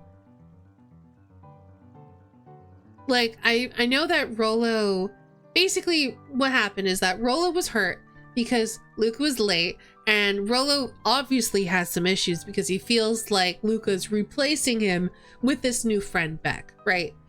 And so Rollo's like, you hurt me, so now I'm gonna say things to hurt you, and then realized after he had said it in the heat of the moment that he said something real bad that he didn't mean.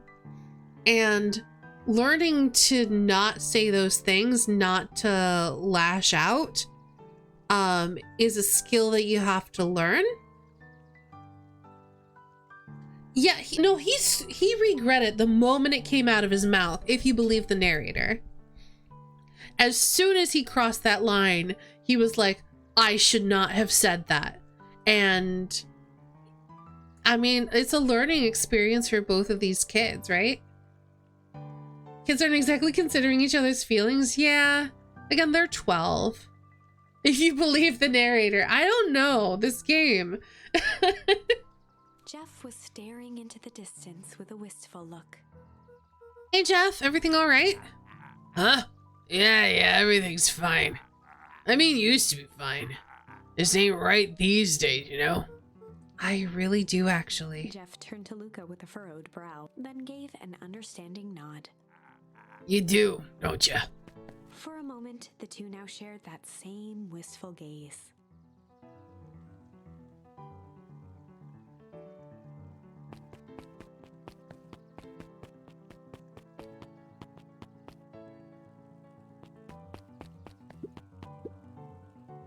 A most welcoming of welcomes. Would you like to share your thoughts? We always strive to improve. Nope.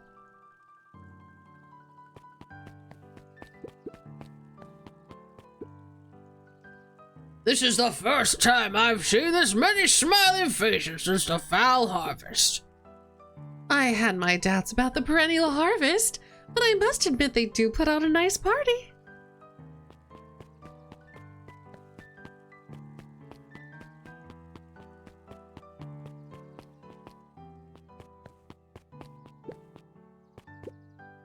Hi, Luca. How's Griffin doing? What? Oh, nothing. Sorry all became flesh. Just pretend I didn't say anything. What?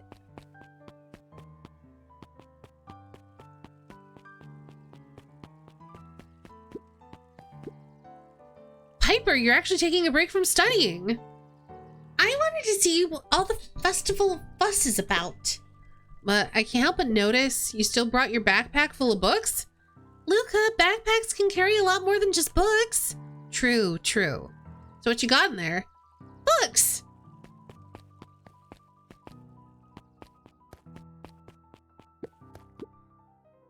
Dude, hey Luca. So you're done at the library? Huh? Oh, nothing. Griffin looked away suspiciously. Nothing at all. No, I'm just talking to everyone first before I go to the library. Luca, did you know that Beacon Pines is actually unincorporated? A lot of people don't know that. Whoa, yeah, I didn't know. What does that mean? It means most public works are handled internally. We do all the pipelines, the water treatment, building regulations. That's great. Census taking. Emergency services.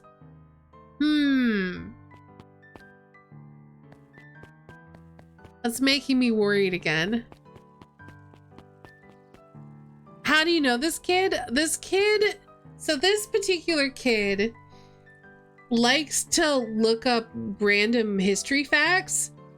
So this kid like will learn something about the town and then just start talking about it because likes to learn random facts.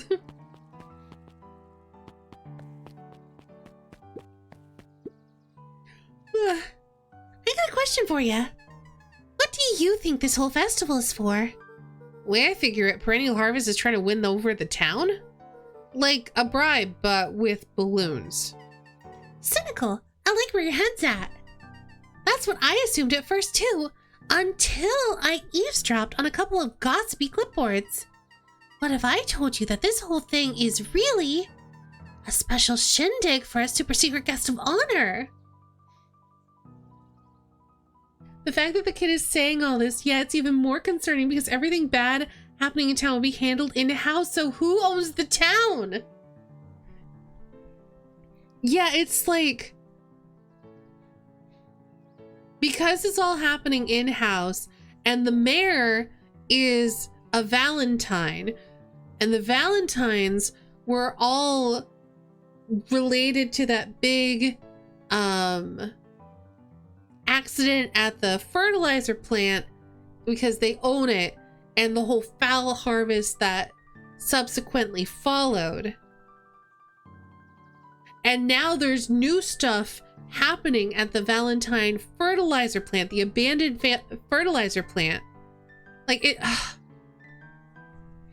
the fact that there's no oversight here is incredibly worrying.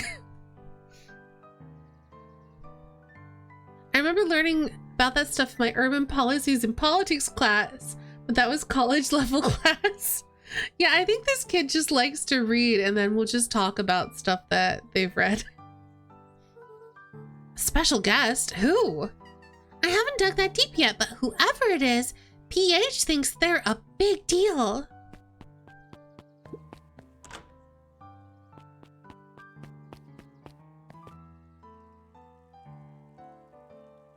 Super secret guest. Don't tell me it's who I think it is. Know what? I'm gonna wait for the reveal. I'm worried. I was able to return the Perennial Harvest safety suit you borrowed. Safety suit?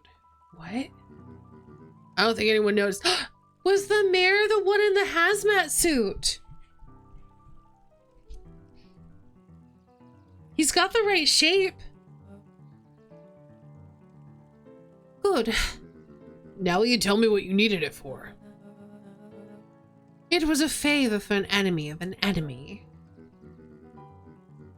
This isn't gonna harm Mr. Kerr, is it? I don't, It sounds like it sounds like she needed the suit though, not him. What is happening? All you need to know is that it's for the good of the family.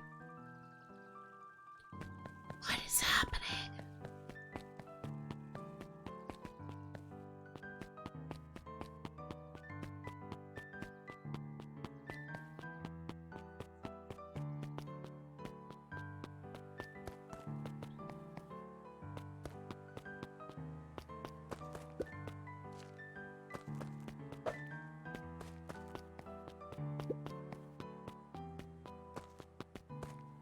Oh, there's no goo here this time. Property of Valentine Fertilizer Company. Looks old.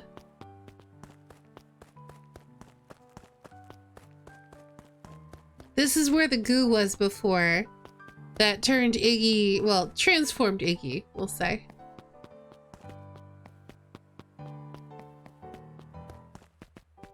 We gotta look at everything first before we do what the game wants us to do.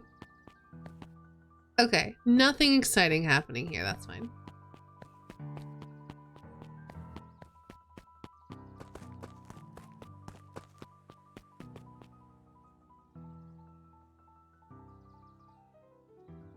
It's strange that this place is unincorporated since that would mean it wouldn't have its own municipal officials. Like a mayor, you mean?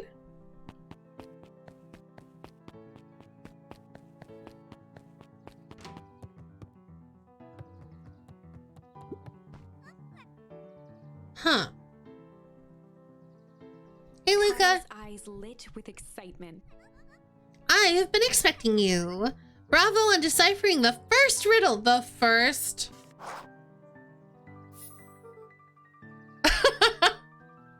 Yeah, I'm with you, Luca. What is going on with Rolo? Why did you make this into a big old riddle hunt? Rolo does go all out, doesn't he? Kato straightened up and cleared his throat as if preparing to sing. On planet Farpole, you may take issue. When the fifth king dies, you'll need a tissue. Kato stared at Luca eagerly.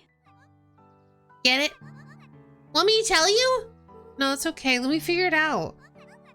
All right, when you find it, bring it here to be verified. And if you decide you want a hint, the offer still stands. On planet Farpole, you may take issue. When the fifth king dies, you'll need a tissue. The heck does that mean? I can tell you one thing, it's not out there. What you need to find is inside this library, somewhere. Luca grabbed The Adventures of Hank Atomic, issue number 4 from the Luca grabbed The Adventures of Hank Atomic, issue number 5 from the shelf.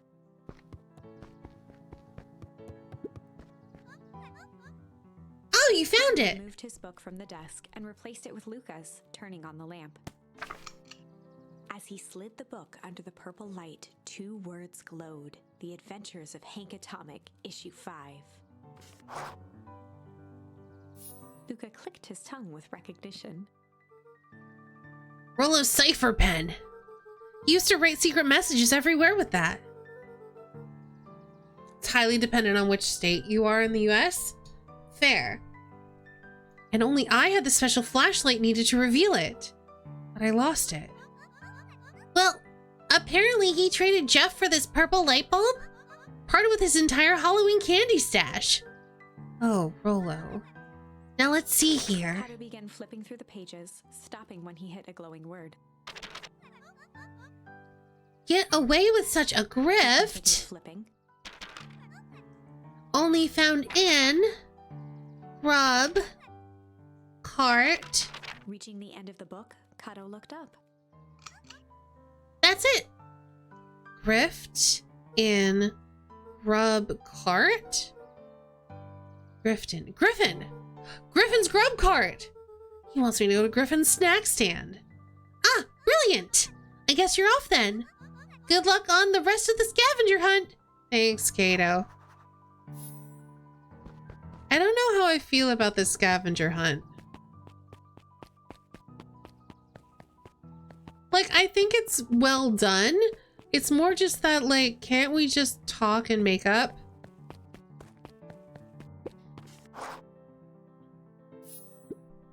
Hey, Griffin. Did Rolo Before come? Luca could finish his sentence, Griffin handed him a corn dog. Oh. That's it? Dude, it's like bought and paid for. Enjoy. I thought there was supposed to be a riddle or something? Luca shrugged, taking a sizable bite out of the corn dog. Find a piece of unobtainium. Ugh, it's cold. Oh yeah, it's been like sitting here for a while. Rolo wanted me to give you, Wanted me to be sure to like give you that one specifically. well, that's Luca just, tongued at his cheeks, feeling something rough between his teeth. He reached into his mouth and pulled out a slip of paper. oh, come on. He shook off the bits of corn dog to read the slip. A pickup when you need some pep. Near the fountain up the step. Luca finished off the remainder of the corn dog. Oh, it's getting to be a whole thing. Well, we know where that is.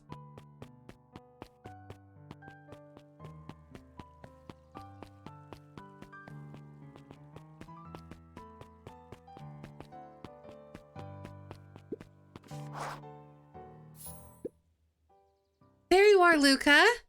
There's no way I'm actually doing this. It's way below my pay grade. Oh, come on, you big stiff. Let the kids have some fun. Fine. But Rollo owes me He one. waved his hands around sarcastically as he began. But what takes flight but has no wings? Your final task, a friendship brings. See, that wasn't so hard. Ugh, I feel cheapened somehow. I think it's sweet. Takes flight but has no wings. Good luck, Luca.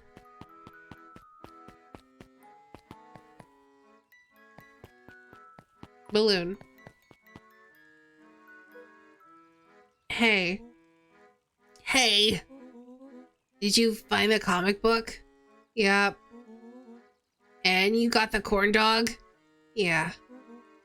Well then, I know it doesn't make up for what I said, but here, you've earned Rollo this. sheepishly handed Luca the balloons.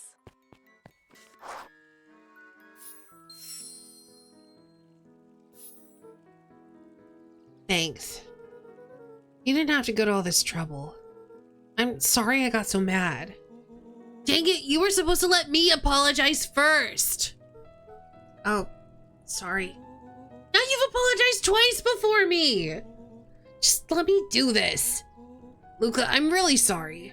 With everything that's happened with your mom and all, I always wanted to be there for you. Be a good friend, you know? When you said you were hanging out with someone else, I kind of freaked out. Rollo, Still my turn. I felt like if you needed some new friend to help you, it meant I wasn't good enough. But that was selfish and wrong. I was wrong. I'm so sorry, Luca. Okay, apology over. You can talk now. Luca threw himself at Rollo, hugging him as tightly as he could. aww. Rollo, I don't deserve you. I don't deserve you either. That's why we deserve each other. So, what else do you want to do today? We could snoop around and try to find some info about your mom. Snoop where? We could probably sneak into Perennial Harvest HQ while everyone's at the festival. Aren't you curious about all the stuff those clipboards write down? What if we get caught? I think I've had enough excitement for 1 week. Let's just make the rest of the day about us. Really? Yeah, the rest of the world can wait one more day. You know, I have been wanting to get some work done on the MCDC at Mission Control. The aim is a bit unpredictable. That sounds perfect. Learning and growing always good. Heck yeah. Heist not today.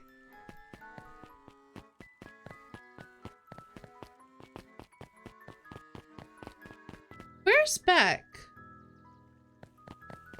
I thought she was going to be at the festival. We haven't seen her.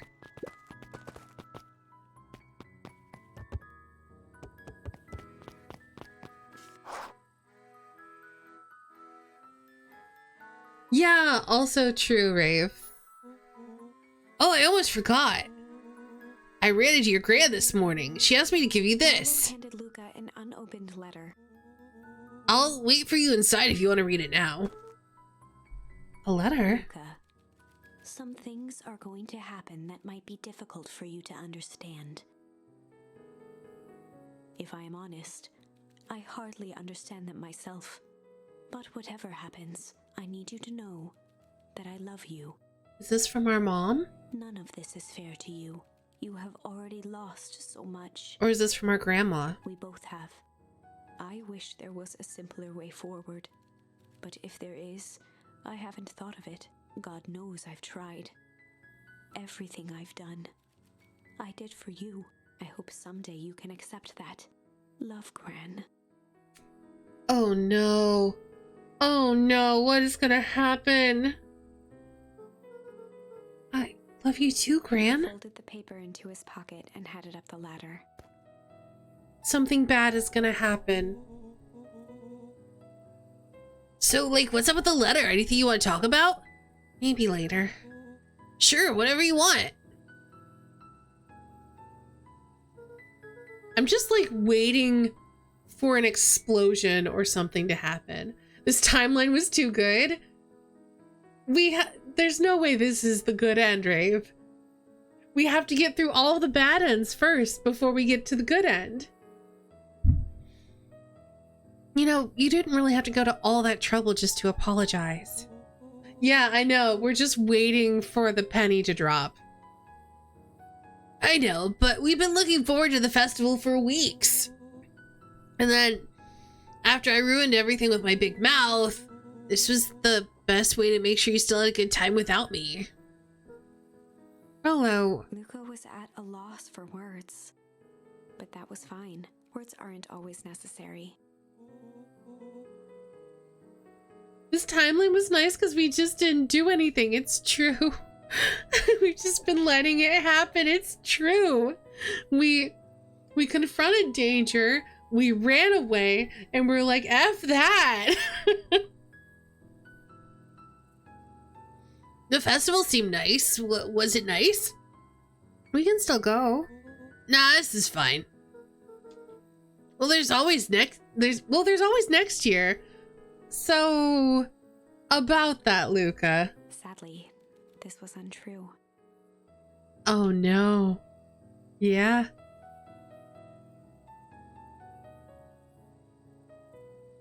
Yeah, it's like a clog happening in the background and we're just like, yeah, it's fine, just let it fill up, I don't care. A distant rumble shook the treehouse. Huh? What was that? Aw, man, we missed the fireworks? It's not fireworks. It was not fireworks. It was something the boys couldn't possibly comprehend. Something as old and cruel as time itself.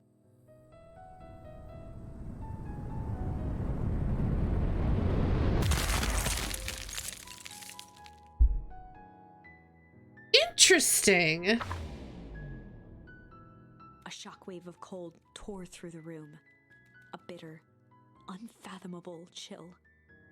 Before they could react, it encased them in ice. So, you remember when I pointed out that it's been unseasonably cold? And that the goo we found in the other timeline had frost around it? And then we had that whole dream about the town getting encased in ice and crumbling to death? Gestures. Two boys, reunited by friendship, only to be cruelly separated by a malevolence beyond reason. And so, our story ends on this melancholy scene, in a silent treehouse turned statuary. In a town brought low by its secrets, sits a pair of friends, alone, together. For the rest of time. The end. No, that can't be the ending. It simply can't. I won't accept it, and I hope you won't either. Now I'm partially wondering, who's the narrator? What do you mean for the rest of time? We'll find out, possibly, Saint Guard. There are more endings, more possibilities. I can feel it. We are just going to have to sort through them all until we find the one that fits.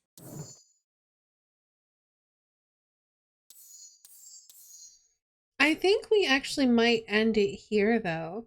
I know that's quite the cliffhanger to end it on, but we got an ending. And I don't think I can go for too much longer because I don't think my voice will hold out. So I think it auto saves. I certainly hope it does. So yeah, I think we're gonna just end here on that bad end. And we'll pick this up again next week because I have to find out how it ends. It'll probably take us another 2 streams to get through it. I seem to remember people saying it takes about 12 hours of playtime. So if we're going to do about 4 hours a stream, then it'll probably take us about 3 streams, maybe slightly more to get through because we're voice acting it.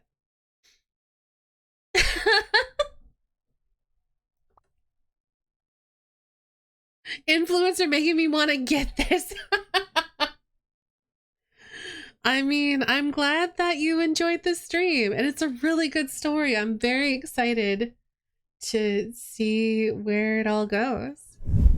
At least they made amends, true. But we gotta save everyone. Let's get some music going and we will say good night.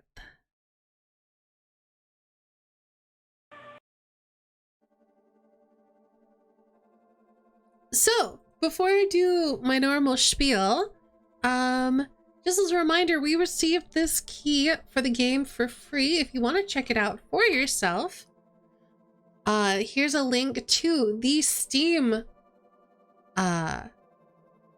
here's the Steam link. There we go. You can grab it or just wishlist it there. Wishlisting helps out indie games a lot. So if this is something that you're interested in, maybe think about putting it on your wish list. Or if you can't wait a week, maybe grab it. I don't know.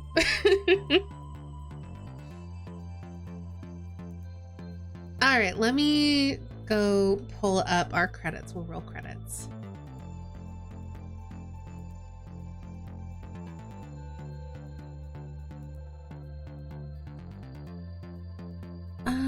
Let me also turn off our timer, our promo timer. If I don't do it now, I'll forget it for next week. So let's just turn it off now. It's not out yet? Is it not? It released on September 22nd.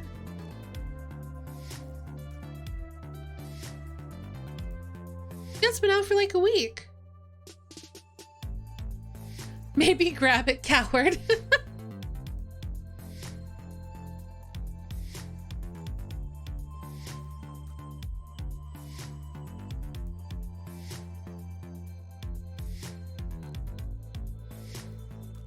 All right, let's roll credits. Oh, I meant like if you can't wait another week to watch me continue the story. If you're too impatient and you want to play it yourself, then maybe buy it. Yeah, I meant the next stream. Alrighty. Thank you so much for being here and hanging out and watching. Shout out to all of our mods for doing the mod things. I appreciate you. Special thanks to all of our supporters over on Coffee.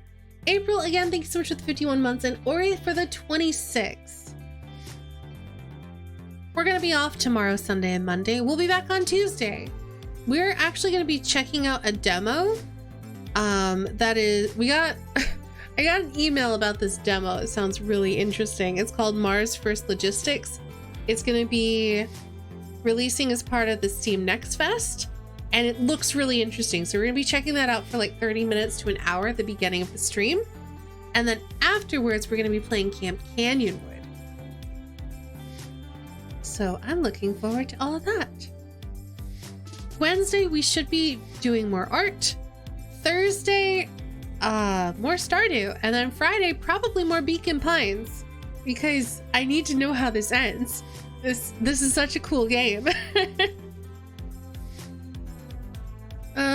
All right, let's drop some links and then maybe we'll find someone to raid. If you're new here, be sure to hit that follow button. You can also hit the bell next to the heart and get notifications right here on Twitch whenever I go live. If you like notifications, join the Discord or follow me on Twitter. I always tweet and post whenever I go live. Also, Discord is just a cool place to hang out, so come hang out on Discord. If you're looking for places off of Twitch to support my content, I have a Coffee, it's my tip jar. I have a Patreon for all of my art stuff, including special rewards for patrons. I have a store for art prints and merch. I'm a Humble partner. I'm a Clip Studio partner. There's loads of ways to support my content, but no better way than just being here, hanging out, watching, sharing my content with some other people. Okay, where am I sending you all? It's early, so I don't think I have my normal options. Let's see.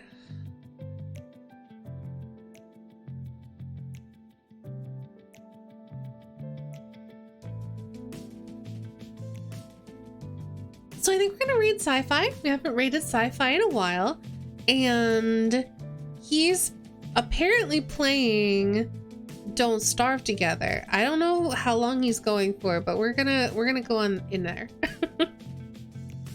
Because I know at least one person in chat likes that. And of the options, it's the most chill, which I feel like is an appropriate follow-up to what we've been playing. If you don't know sci-fi, know sci-fi. He's another member of Team Emporium and wonderful content creator, so go say hello. As always, thank you all so much for being here, hanging out, and watching. Have a great night. Have a great weekend. And I will see you all again pretty soon.